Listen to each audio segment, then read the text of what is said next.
दूसरी पार्टी आउंदी है वो कहंदी है ਅਸੀਂ 2000 ਦਿਆ ਕਰਾਂਗੇ। तीसरी आउंदी है ਉਹਦੇ ਕੋਲੇ ਹੋਰ ਜਿਹੜਾ ਫਿਗਰ ਹੁੰਦਾ ਹੈ ਉਹ ਹੁੰਦਾ ਹੈ। ਕੀ ਬੀਬੀਆਂ ਨੂੰ ਇਹ ਚਾਹੀਦਾ ਹੈ? ਰੁਕਣਗੀਆਂ ਵੀ ਨਹੀਂ ਇਹੋ ਜਿਹੇ 1000 ਰੁਪਏ ਤੇ ਸਾਡੀਆਂ ਮਾਵਾਂ ਵੀ ਸਾਡੀਆਂ ਧੀਆਂ। ਇੱਕ ਐਜ਼ ਏ ਪੰਜਾਬ ਦੀ ਧੀ ਹੋਣ ਦੇ ਨਾਤੇ ਮੈਨੂੰ ਲੱਗਦਾ ਕਿ ਮੈਂ ਇਹੋ ਜਿਹੇ ਪੈਸੇ ਨਹੀਂ ਲਵਾਂਗੀ। ਅਸਲ ਮੁੱਦੇ ਨੇ ਜਿਹੜੇ ਕਿਤੇ ਉਹ ਲੁਕਤਾ ਨਹੀਂ ਰਹੇ। ਜਦੋਂ ਉਹ ਆਉਣ ਹਰੇ ਘਰ ਦੇ ਵਿੱਚ ਤੇ ਧੀਆਂ ਕੀ ਮੰਗਣ। ਤੁਸੀਂ ਸਿਰਫ ਛੜੱਪਾ ਮਾਰ ਕੇ ਦੂਸਰੀ ਪਾਰਟੀ ਵਿੱਚ ਜਾਣਾ, ਕਿਸੇ ਵੀ ਪੋਲੀਟੀਕਲ ਪਾਰਟੀ ਦਾ ਮੁੱਦਾ ਨਹੀਂ, ਉਹ ਹੈ ਅਡਲਟ ਐਜੂਕੇਸ਼ਨ। ਪਰ ਜਿਹੜੀਆਂ ਵੀਡੀਓਜ਼ ਲੀਕ ਹੁੰਦੀਆਂ ਜਾਂ ਆਡੀਓਜ਼ ਲੀਕ ਹੁੰਦੀਆਂ, ਪੋਲੀਟੀਸ਼ੀਅਨਸ ਕਹਿੰਦੇ ਨੇ ਸਾਨੂੰ ਉਹ ਪਸੰਦ ਨੇ ਕਿ ਤੁਸੀਂ ਸਰਕਾਰੀ ਨੌਕਰੀਆਂ ਲਈ ਜੁੱਤੀਆਂ ਵੀ ਖਾਓ, ਚੁੰਨੀਆਂ ਵੀ ਪੜਵਾਓ, ਠੁੱਡੇ ਵੀ ਖਾਓ, ਨਹਿਰਾਂ 'ਚ ਛਾਲਾਂ ਵੀ ਮਾਰੋ, ਟੈਂਕੀਆਂ ਤੇ ਚੜੋ।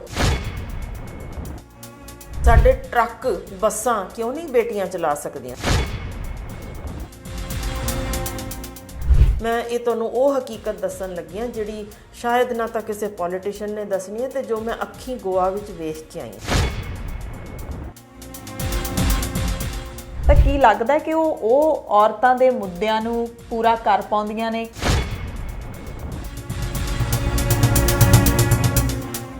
ਤੁਸੀਂ ਦੇਖੋ ਨੇ ਘਰ 'ਚ ਹੀ ਬੈਠ ਕੇ ਕਮਾਲ ਕਰ ਦੇਣੀ ਹੈ। ਪੋਲੀਟੀਸ਼ੀਅਨਸ ਨੇ ਕੀ ਕੁਝ ਕੀਤਾ ਕੀ ਹੈ ਹੁਣ ਤੱਕ? ਕੋਈ ਇਹੋ ਜਿਹਾ ਮਿਸਾਲੀ ਕੰਮ ਆਪਾਂ ਕਹਿ ਸਕਦੇ ਹਾਂ?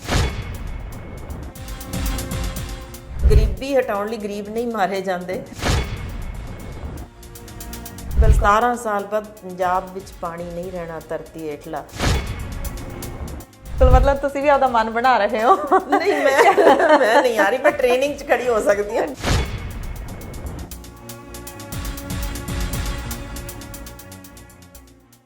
ਸਤਿ ਸ਼੍ਰੀ ਅਕਾਲ ਜੀ। ਦਾ ਖਾਲਸ ਟੀਵੀ ਦੇਖਣ ਵਾਲੇ ਦੇਸ਼ ਦੁਨੀਆ ਦੇ ਸਾਡੇ ਸਾਰੇ ਦਰਸ਼ਕਾਂ ਦਾ ਬਹੁਤ-ਬਹੁਤ ਸਵਾਗਤ ਹੈ। ਮੈਂ ਤੁਹਾਡੇ ਸਭ ਨਾਲ ਹਰਸ਼ਰਨ ਕੌਰ ਚੋਣਾਂ ਦੇ ਖਾਸ ਪ੍ਰੋਗਰਾਮ ਦੇ ਵਿੱਚ ਅੱਜ ਸਾਕਸ਼ਾਤ ਸਾਡੇ ਨਾਲ ਜੁੜੇ ਹੋਏ ਨੇ ਡਾਕਟਰ ਹਰਸ਼ਿੰਦਰ ਕੌਰ, ਕਿਉਂਕਿ ਹਮੇਸ਼ਾ ਤੁਸੀਂ ਸਾਨੂੰ ਦੇਖਦੇ ਹੋ ਫੋਨ ਤੇ ਗੱਲਬਾਤ ਕਰਦੇ ਹੋਏ। ਡਾਕਟਰ ਸਾਹਿਬ ਬਹੁਤ-ਬਹੁਤ ਸਵਾਗਤ ਹੈ ਜੀ ਦਾ ਖਾਲਸ ਟੀਵੀ ਦੇ ਵਿੱਚ।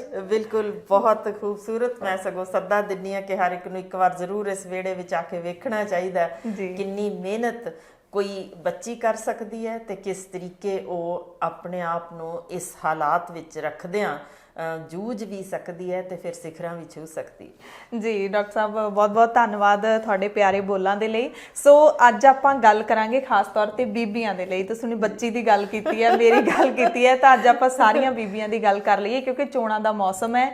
ਚੋਣਾਂ 14 ਦੀ ਬਜਾਏ ਹੁਣ 20 ਨੂੰ ਹੋਣਗੀਆਂ ਤੇ ਬੀਬੀਆਂ ਦੇ ਜਿਹੜੇ ਮੁੱਦੇ ਨੇ ਉਹ ਆਪਾਂ ਜੇ ਸਾਰੀਆਂ ਪਾਰਟੀਆਂ ਦਾ ਦੇਖ ਲਈਏ, ਡਾਕਟਰ ਸਾਹਿਬ ਤੁਸੀਂ ਵੀ ਦੇਖਿਆ ਹੋਣਾ ਅਨਾਉਂਸਮੈਂਟਸ ਹੋ ਰਹੀਆਂ ਨੇ। ਜ਼ਿਆਦਾਤਰ ਹੈ ਜਿਹੜੀ ਅਨਾਉਂਸਮੈਂਟ ਹੋ ਰਹੀ ਹੈ ਕਿ ਇੱਕ ਪਾਰਟੀ ਕਹਿ ਰਹੀ ਹੈ ਕਿ ਅਸੀਂ ਹਰ ਜਿਹੜੀ 18 ਸਾਲ ਤੋਂ ਉੱਪਰ ਦੀ ਪੰਜਾਬ ਦੀ ਔਰਤ ਹੈ, ਪੰਜਾਬਣ ਹੈ, ਉਹਨੂੰ 1000 ਰੁਪਏ ਮਹੀਨਾ ਦਿਆ ਕਰਾਂਗੇ ਘਰ ਦਾ ਖਰਚਾ ਚਲਾਉਣ ਦੇ ਲਈ।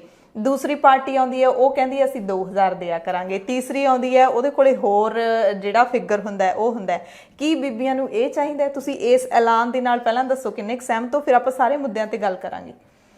ਦੇਖੋ, ਦੋ ਤਰੀਕੇ ਹੁੰਦੇ ਨੇ ਕਿਉਂਕਿ ਪੰਜਾਬ ਜਦੋਂ ਸਿਰਜਿਆ ਗਿਆ ਸੀ ਉਦੋਂ ਕਿਸੇ ਆਧਾਰ ਤੇ ਕਿਸੇ ਇੱਕ ਸੋਚ ਦੇ ਉੱਤੇ ਟਿਕਿਆ ਸੀ ਤੇ ਉਹ ਸੋਚ ਸੀ ਅਣਖ ਦੀ। ਜੀ ਜੀ, ਜਿੱਥੇ ਇੱਕ ਕਿਰਤ ਦਾ ਹੋਕਾ ਦਿੱਤਾ ਸੀ ਤੇ ਮੇਰਾ ਖਿਆਲ ਹੈ ਵਿਰਲਾ ਹੀ ਹੈ ਕੋਈ ਇਸ ਤਰ੍ਹਾਂ ਦਾ ਸੋਚ ਜਾਂ ਜਿਸ ਤਰ੍ਹਾਂ ਦੇ ਨਾਲ ਅਸੀਂ ਸ਼ੁਰੂ ਹੋਏ ਸਾਂ, ਜਿੱਥੋਂ ਇਹ ਧਰਮ ਦੀ ਕਹਿ ਸਕਦੇ ਹਾਂ ਨੀਂਹ ਰੱਖੀ ਗਈ। ਉਦੋਂ ਸੀ ਕਿ ਨੀਵਿਆਂ ਤੋਂ ਅੱਤ ਨੀਵੇਂ ਨੂੰ ਖੜੇ ਕਰਨਾ, ਕਿ ਗਿੜਗਿੜਾਉਣਾ ਛੱਡੋ, ਹੱਥ ਅੱਡਣੇ ਛੱਡੋ, ਕਿਸਮਤ ਤੇ ਬਹਿ ਕੇ ਝੂਰ ਨਾ ਛੱਡੋ। ਇਹੀ ਸੀ ਸੋਚ ਗੁਰੂ ਨਾਨਕ ਸਾਹਿਬ। ਮੰਗਣਾ ਮਰਨ ਬਰਾਬਰ ਦੱਸਿਆ ਸੀ। ਬਿਲਕੁਲ। ਤੇ ਉੱਥੇ ਕਿਹਾ ਕਿ ਤੁਸੀਂ ਭੀਖ ਨਹੀਂ ਲੈਣੀ, ਆਪਣਾ ਹੱਥੀਂ ਕੰਮ ਕਰੋ ਤੇ ਜੋ ਉਹਨਾਂ ਨੇ ਕਰਕੇ ਦਿਖਾਇਆ ਕਿ ਇਸ ਤਰ੍ਹਾਂ ਕਰੋ ਜੀ। ਸੋ ਉਹ ਚੀਜ਼ ਸੀ ਜਿਸ ਦੇ ਸਿਰੜ ਦੇ ਨਾਲ ਇਹ ਸਾਰਾ ਕੁਝ ਸਿਰਜਿਆ, ਜਿੱਥੋਂ ਅਸੀਂ ਅਣਥੱਕ ਯੋਧੇ ਪੈਦਾ ਕੀਤੇ, ਜਿੱਥੇ ਸੀਸ ਕਟਾਉਣ ਲਈ ਵੀ ਕੋਈ ਘਬਰਾਉਂਦਾ ਨਹੀਂ, ਜਿੱਥੇ ਔਰਤਾਂ ਬਰਾਬਰ ਦਾ ਯੋਗਦਾਨ ਪਾਉਂਦੀਆਂ ਰਹੀਆਂ। ਜੀ ਜੀ, ਬਲਕਿ ਉਦੋਂ ਇੱਕ ਬੜਾ ਵੱਡਾ ਨੁਕਤਾ ਜੇ ਕਿਉਂ ਔਰਤਾਂ ਹੋਰਨਾਂ ਧਰਮਾਂ ਵਿਚਲੀਆਂ ਇੱਧਰ ਨੂੰ ਖਿੱਚੀਆਂ ਗਈਆਂ ਸੀ ਜਦੋਂ ਕਿ ਅਜੇ ਇਸ ਧਰਮ ਦੀ ਸਥਾਪਨਾ ਵੀ ਨਹੀਂ ਸੀ, ਇੱਕ ਸੋਚ ਸੀ। ਜੀ ਜੀ। ਮੁਸਲਮਾਨ ਔਰਤਾਂ ਵੀ ਆਈਆਂ, ਹਿੰਦੂ ਧਰਮ ਨੂੰ ਮੰਨਣ ਵਾਲੀਆਂ ਔਰਤਾਂ ਵੀ ਆਈਆਂ, ਕਿਉਂਕਿ ਉਹਨਾਂ ਨੂੰ ਦਿਸਦਾ ਸੀ ਕਿ ਇਹਦੇ ਵਿੱਚ ਅਸੀਂ ਇੱਕ ਪੈਸਿਵ ਜੋ ਸਾਡੀ ਜ਼ਿੰਦਗੀ ਲੰਘ ਰਹੀ ਸੀ ਇੱਕ ਉਹ ਨਹੀਂ ਹੈ, ਸਾਡੀ ਐਕਟਿਵ ਜ਼ਿੰਦਗੀ, ਸਾਨੂੰ ਆਪਣੀ ਹੋਂਦ ਦੇ ਉੱਤੇ ਫਖਰ ਹੋਣਾ ਸ਼ੁਰੂ ਹੋਇਆ, ਸਾਡੀ ਆਵਾਜ਼ ਸੁਣੀ ਜਾਣ ਲੱਗੀ ਕਿ ਅਸੀਂ ਐਗਜ਼ਿਸਟ ਕਰਦੀਆਂ। ਬਿਲਕੁਲ। ਉਹ ਇੱਕ ਆਜ਼ਾਦ ਭੂਮਿਕਾ ਨਿਭਾਉਣ ਲਈ ਜਿਨ੍ਹਾਂ ਨੂੰ ਲੱਗਿਆ ਵੀ ਅਸੀਂ ਕਰ ਸਕਦੀਆਂ, ਸਾਡੀ ਕੋਈ ਆਵਾਜ਼ ਬਣਿਆ, ਉਹ ਖੜੀਆਂ ਹੋਈਆਂ ਸੀ, ਜਿਸ ਕਾਰਨ ਇਹ ਇੱਕ ਵੱਖ ਨਾਯਾਬ ਚੀਜ਼ ਉਦੋਂ ਕਹਿ ਸਕਦੇ ਹਾਂ ਅਸੀਂ ਜੋ ਹੋਂਦ ਵਿੱਚ ਆਈ। ਜੀ ਬਿਲਕੁਲ। ਤੇ ਡਾਕਟਰ ਸਾਹਿਬ ਜਿਵੇਂ ਹੁਣ ਇਸ ਤਰੀਕੇ ਦੇ ਨਾਲ ਇਹ ਐਲਾਨ ਕੀਤੇ ਜਾਂਦੇ ਨੇ, ਅਮਾਉਂਟ ਹੈ ਜਿਹੜਾ ਬਹੁਤ ਜ਼ਿਆਦਾ ਵੱਡਾ ਨਹੀਂ ਹੈ ਹਨਾ, ਪਰ ਕਈਆਂ ਦੇ ਲਈ ਇਹ ਬਹੁਤ ਵੱਡਾ ਵੀ ਹੋਊਗਾ। ਤੇ ਜੇ ਪੋਲੀਟੀਕਲ ਪਾਰਟੀਆਂ ਇਹ ਅਨਾਉਂਸਮੈਂਟਸ ਕਰ ਰਹੀਆਂ ਨੇ, ਇਹਦਾ ਮਤਲਬ ਸਾਡੇ ਪੰਜਾਬ ਦੇ ਇਹੋ ਜਿਹੇ ਹਾਲਾਤ ਬਣ ਗਏ ਨੇ ਕਿ ਇੰਨੀ ਕੁ ਲੋੜ ਹੈ। ਦੇਖੋ ਇਹਦੇ ਵੀ ਦੋ ਨੇ ਨੁਕਤੇ ਜੇ ਆਪਾਂ ਧਿਆਨ ਕਰੀਏ। ਪਹਿਲੀ ਚੀਜ਼ ਤਾਂ ਇਹ ਕਿ ਉਹ ਆਪ ਮੰਨ ਰਹੇ ਨੇ ਕਿ ਅਸੀਂ ਇਸ ਹੱਦ ਤੱਕ ਔਰਤਾਂ ਲਿਆ ਕੇ ਖੜੀਆਂ ਕਰ ਦਿੱਤੀਆਂ ਕਿ ਉਹ ਕਮਾਈ ਕਰਨ ਯੋਗ ਨਹੀਂ, ਉਹ ਲਿਟਰਲੀ ਸਿਰਫ ਭੀਖ ਹੀ ਮੰਗ ਸਕਦੀਆਂ। ਅਸੀਂ ਸਾਰਾ ਨਿਚੋੜ ਲਿਆ ਪੰਜਾਬੀਆਂ ਨੂੰ, ਛੱਡਿਆ ਕੁਝ ਨਹੀਂ ਇਹਨਾਂ ਕੋਲ। ਉਹ ਸਾਡੇ ਮਹਿਲ ਮਾੜੀਆਂ ਜਿਹੜੀਆਂ ਉਸਰੀਆਂ ਉਹ ਉਹਨਾਂ ਤੇ ਸਾਰਾ ਕੁਝ ਖਤਮ ਹੈ, ਜਾਂ ਸਾਡੇ ਟੱਬਰਾਂ ਦੀ ਅੱਗੋਂ 20 ਪੁਸ਼ਤਾਂ ਤੱਕ ਸਭ ਕੁਝ ਅਸੀਂ ਸਮੇਟ ਲਿਆ, ਇਹਨਾਂ ਕੋਲ ਕੁਝ ਵੀ ਨਹੀਂ ਤੇ ਬੁਰਕੀਆਂ ਸੁੱਟ ਦਿੰਨੇ ਆ। ਜੀ ਜੀ। ਦੂਜੀ ਗੱਲ ਉਹ ਇਹ ਮੰਨੀ ਬੈਠੇ ਨੇ ਕਿ ਅੱਜ ਦੇ ਦਿਨ ਔਰਤਾਂ ਦੀ ਇੱਕ ਆਜ਼ਾਦ ਭੂਮਿਕਾ ਸ਼ੁਰੂ ਹੋਈ ਹੈ। ਜੋ ਕਿਸਾਨ ਸੰਘਰਸ਼ ਸੀ ਉਹਦੇ ਵਿੱਚੋਂ ਜੋ ਨਿੱਤਰ ਕੇ ਆਈਆਂ ਸੀ ਸਾਹਮਣੇ, ਉਹਨਾਂ ਨੇ ਦੇਖਿਆ ਕਿ ਇਹ ਬੁਲੰਦ ਆਵਾਜ਼ ਨੇ, ਟਰੈਕਟਰ ਚਲਾ ਸਕਦੀਆਂ, ਇਹ ਬੁਛਾਰਾਂ ਖਾ ਸਕਦੀਆਂ, ਡਾਂਗਾਂ ਖਾ ਸਕਦੀਆਂ, ਡਟੀਆਂ ਰਹਿ ਸਕਦੀਆਂ। ਸੋ ਇੱਕ ਵੱਖ ਹੋਂਦ ਦਿਸੀ। ਜੀ ਜੀ। ਹੁਣ ਉਹ 50% ਵੋਟ ਜੋ ਅਜੇ ਤੱਕ ਸਿਰਫ ਪਿਤਾ ਦੇ ਜਾਂ ਭਰਾ ਦੇ ਜਾਂ ਆਪਣੇ ਹਸਬੈਂਡ ਦੇ ਅਧੀਨ ਚੱਲਦੀ ਸੀ, ਜਿੱਥੇ ਪਾਣੀ ਪਾ ਦਿਓ, ਉੱਥੇ ਸਾਡੀਆਂ ਬੇਟੀਆਂ ਆਜ਼ਾਦ ਨੇ ਹੁਣ, ਜਿਨ੍ਹਾਂ ਨੂੰ ਸਮਝੇ ਕਿ ਕੌਣ ਔਰਤਾਂ ਦੇ ਹੱਕ ਲਈ ਗੱਲ ਕਰ ਰਿਹਾ ਜਾਂ ਨਹੀਂ। ਸੋ ਇਹ ਇੱਕ ਕਹਿ ਲਓ ਕਿ ਬੁਰਕੀ ਸੁੱਟਣ ਵਾਲੀ ਗੱਲ ਏ ਤੇ ਪੂਛ ਲਾਉਂਦੀਆਂ ਮਗਰ ਆ ਜਾਓ। ਆਪੋ ਆਪਣੀ ਸੋਚ ਹੈ, ਪਰ ਮੈਂ ਇਸ ਦੀ ਨਿਖੇਧੀ ਕਰਦੀ ਹਾਂ ਕਿ ਅਸੀਂ ਉਹਨਾਂ ਟੱਬਰਾਂ ਵਿੱਚ ਵੀ ਜਿਹੜੇ ਅੱਤ ਗਰੀਬ ਨੇ, ਜੇ ਇੱਕ ਵਾਰ ਵੀ ਹੋਕਾ ਦਿਓਗੇ ਨਾ, ਸਹੀ ਮਾਇਨਿਆਂ ਵਿੱਚ ਅਣਖ ਉਹਨਾਂ ਦੇ ਵਿੱਚ ਹੀ ਹੈ। ਉਹ ਇਦਾਂ ਦੀ ਸੁੱਟੀਆਂ ਚੀਜ਼ਾਂ ਨਹੀਂ ਲੈਂਦੇ। ਉਹਨਾਂ ਨੂੰ ਜੇ ਅਸੀਂ ਕੰਮ ਦੇਵਾਂਗੇ, ਕਿਰਤ ਕਰਨ ਜੋਗੇ ਬਣਾ ਦੇਾਂਗੇ, ਤਾਂ ਯਕੀਨਨ ਉਹ ਇਹੋ ਜਿਹੇ ਪੈਸੇ ਤੇ ਥੁੱਕਣਗੀਆਂ ਵੀ ਨਹੀਂ ਕਿ ਅਸੀਂ ਇਹੋ ਜਿਹੇ ਤੁਹਾਡੇ ਸੁੱਟੇ ਹੋਏ ਟੁੱਕਰ ਨਹੀਂ ਲੈਣੇ, ਅਸੀਂ ਆਪ ਕਿਰਤ ਕਰਨ ਜੋਗੀਆਂ। ਹਾਂ ਬਿਲਕੁਲ। ਔਰ ਡਾਕਟਰ ਸਾਹਿਬ ਮੈਨੂੰ ਲੱਗਦਾ ਹੈ ਕਿਤੇ ਨਾ ਕਿਤੇ ਲੋੜ ਵੀ ਇਸ ਚੀਜ਼ ਦੀ ਹੈ ਕਿ ਤੁਸੀਂ ਸਾਰੇ ਜਿਹੜੇ ਨਾਗਰਿਕ ਨੇ ਪੰਜਾਬ ਦੇ, ਉਹਨਾਂ ਨੂੰ ਇੰਨਾ ਕੁ ਸਮਰੱਥ ਬਣਾ ਦਿਓ ਕਿ ਉਹ ਖੁਦ ਕਮਾਉਣ। ਉਹਨਾਂ ਨੂੰ ਜਿਵੇਂ ਤੁਸੀਂ ਕਿਹਾ ਕਿ ਟੁੱਕਰ, ਮੈਨੂੰ ਵੀ ਲੱਗਦਾ ਕਿ ਮੈਂ ਜੇ ਜਰਨਲਿਸਟ ਨੂੰ ਵੀ ਪਾਸੇ ਰੱਖਦਾ, ਇੱਕ ਐਜ਼ ਏ ਪੰਜਾਬ ਦੀ ਧੀ ਹੋਣ ਦੇ ਨਾਤੇ ਮੈਨੂੰ ਲੱਗਦਾ ਕਿ ਮੈਂ ਇਹੋ ਜਿਹੇ ਪੈਸੇ ਨਹੀਂ ਲਵਾਂਗੀ ਕਿ ਹਾਂ ਚਾਹੇ ਤੁਸੀਂ ਕੁਝ ਵੀ ਨਾ ਕਰਦੇ ਹੋ, ਪਰ ਤੁਸੀਂ ਸਰਕਾਰ ਤੋਂ ਇੱਕ ਫਿਰ ਤਾਂ ਤੁਸੀਂ ਹੋਰ ਵੀ ਵਿਹਲੇ ਹੋ ਜਾਓਗੇ ਕਿ ਸਾਨੂੰ ਤਾਂ ਜੀ ਆਹ ਪੈਨਸ਼ਨ ਟਾਈਪ ਆਈ ਜਾਣੀ ਹੈ ਤੇ ਅਸੀਂ ਸ਼ਾਇਦ ਕੁਝ ਇੱਛਾ ਸਾਡੀ ਬਚੂਗੀ ਨਹੀਂ।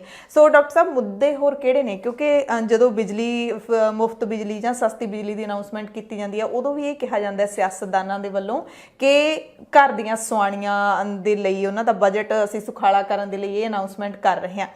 ਅਸਲ ਮੁੱਦੇ ਨੇ ਜਿਹੜੇ ਕਿਤੇ ਉਹ ਲੁਕਤਾ ਨਹੀਂ ਰਹੇ, ਕਿਹੜੇ ਮੁੱਦੇ ਨੇ ਜਿਨ੍ਹਾਂ ਦੀ ਗੱਲ ਹੋਣੀ ਚਾਹੀਦੀ ਹੈ ਬੀਬੀਆਂ ਦੇ ਲਈ ਖਾਸ ਕਰਕੇ?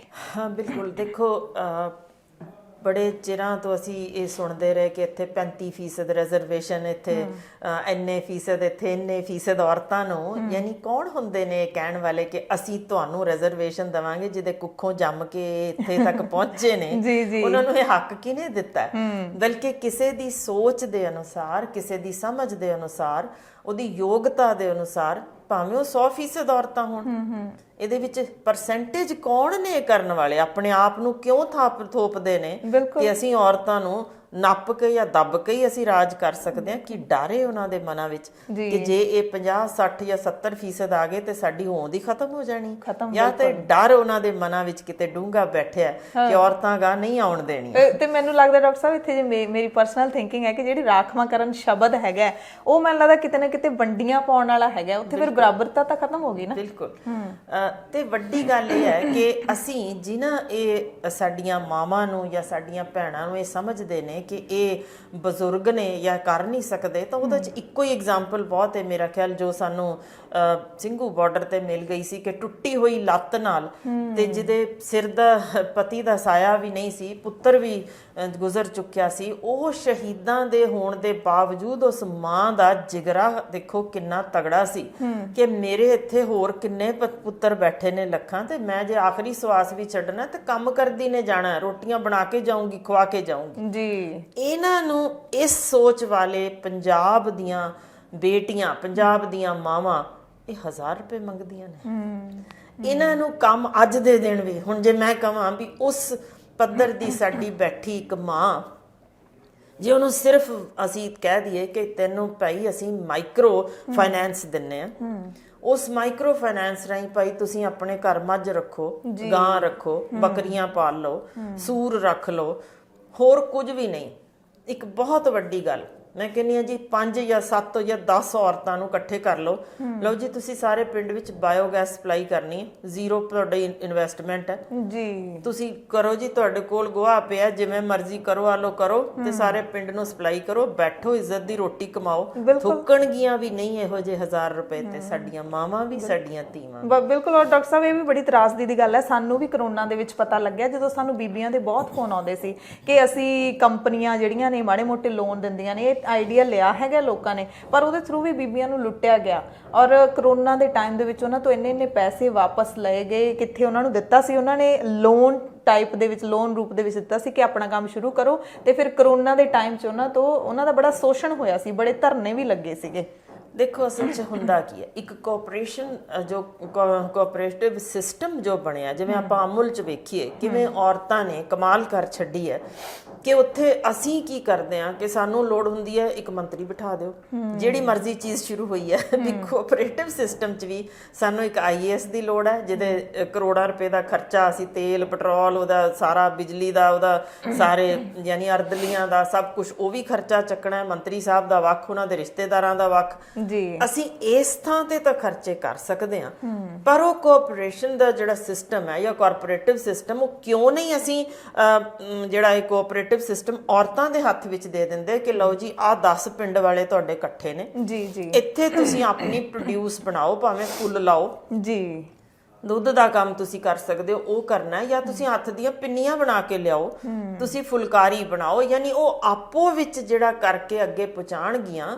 ਉਹ ਕਿਤੇ ਇੱਕ ਤਾਂ ਵੰਡ ਕੇ ਕਰਨਗੀਆਂ, ਇੱਕ ਆਪਣੇ ਹੱਥੀਂ ਕੀਤੀ ਚੀਜ਼ ਨੇਕ ਨੀਅਤ ਨਾਲ ਕਰਨਗੀਆਂ, ਉਹਦੇ ਵਿੱਚ ਉਹਨਾਂ ਨੂੰ ਫਾਇਦਾ ਵੀ ਹੋਏਗਾ, ਤੇ ਉਹਦੇ ਵਿੱਚ ਕਿਉਂਕਿ ਕੋਈ ਵਿੱਚ ਨਹੀਂ ਪਿਆ ਮੰਤਰੀ ਜਾਂ ਕੋਈ IAS ਬੰਦਾ, ਤਾਂ ਯਕੀਨਨ ਉਹ ਬਹੁਤ ਉਸ ਪਾਸਿਓਂ ਕਮਾ ਵੀ ਸਕਣਗੀਆਂ, ਇੱਜ਼ਤ ਦੀ ਰੋਟੀ ਵੀ ਖਾ ਸਕਣਗੀਆਂ। ਫਿਰ ਉਹਦੇ ਵਿੱਚ ਦੇਖੋ ਕੀ ਹੋਰ ਚੀਜ਼ ਜੇ, ਪੋਲਟਰੀ ਇੱਕ ਬਹੁਤ ਇੰਪੋਰਟੈਂਟ ਹਿੱਸਾ ਜੇ ਜੀ ਜੀ, ਜਿਹੜਾ ਉੱਥੇ ਰੱਖ ਕੇ ਪਿੰਡਾਂ ਦੇ ਵਿੱਚ, ਕਿਉਂਕਿ ਉੱਥੋਂ ਸਪਲਾਈ ਦਾ ਸਿਸਟਮ ਜੇ ਉਹਨਾਂ ਨੂੰ ਦੇ ਦਈਏ ਕਿ ਉਹ ਕਰ ਰਹੀਆਂ ਨੇ, ਉੱਥੋਂ ਉਹ ਔਰਤਾਂ ਹੀ ਇਹ ਹਰ ਥਾਂ ਤੇ ਵਰਤੋਂ ਹੋ ਰਹੀ ਹੈ, ਉਹ ਸਿੱਧਾ ਪੈਕੇਜ ਉੱਥੇ ਹੀ ਸਿਸਟਮ ਹੋਏ, ਪੈਕੇਜਿੰਗ ਸਿਸਟਮ ਉਹ ਪਹੁੰਚੇ, ਇਹਦੇ ਵਿੱਚੋਂ ਬਹੁਤ ਕੁਝ ਉਹਨਾਂ ਨੂੰ ਮਿਲ ਸਕਦਾ। ਫਿਰ ਇੰਪੋਰਟੈਂਟ ਚੀਜ਼ ਜਿਹੜੀ ਸਾਡੀ ਮਿਸ ਹੋ ਰਹੀ ਹੈ, ਜੋ ਕਿ ਕਿਸੇ ਵੀ ਪੋਲੀਟੀਕਲ ਪਾਰਟੀ ਦਾ ਮੁੱਦਾ ਨਹੀਂ, ਉਹ ਹੈ ਅਡਲਟ ਐਜੂਕੇਸ਼ਨ ਜੀ।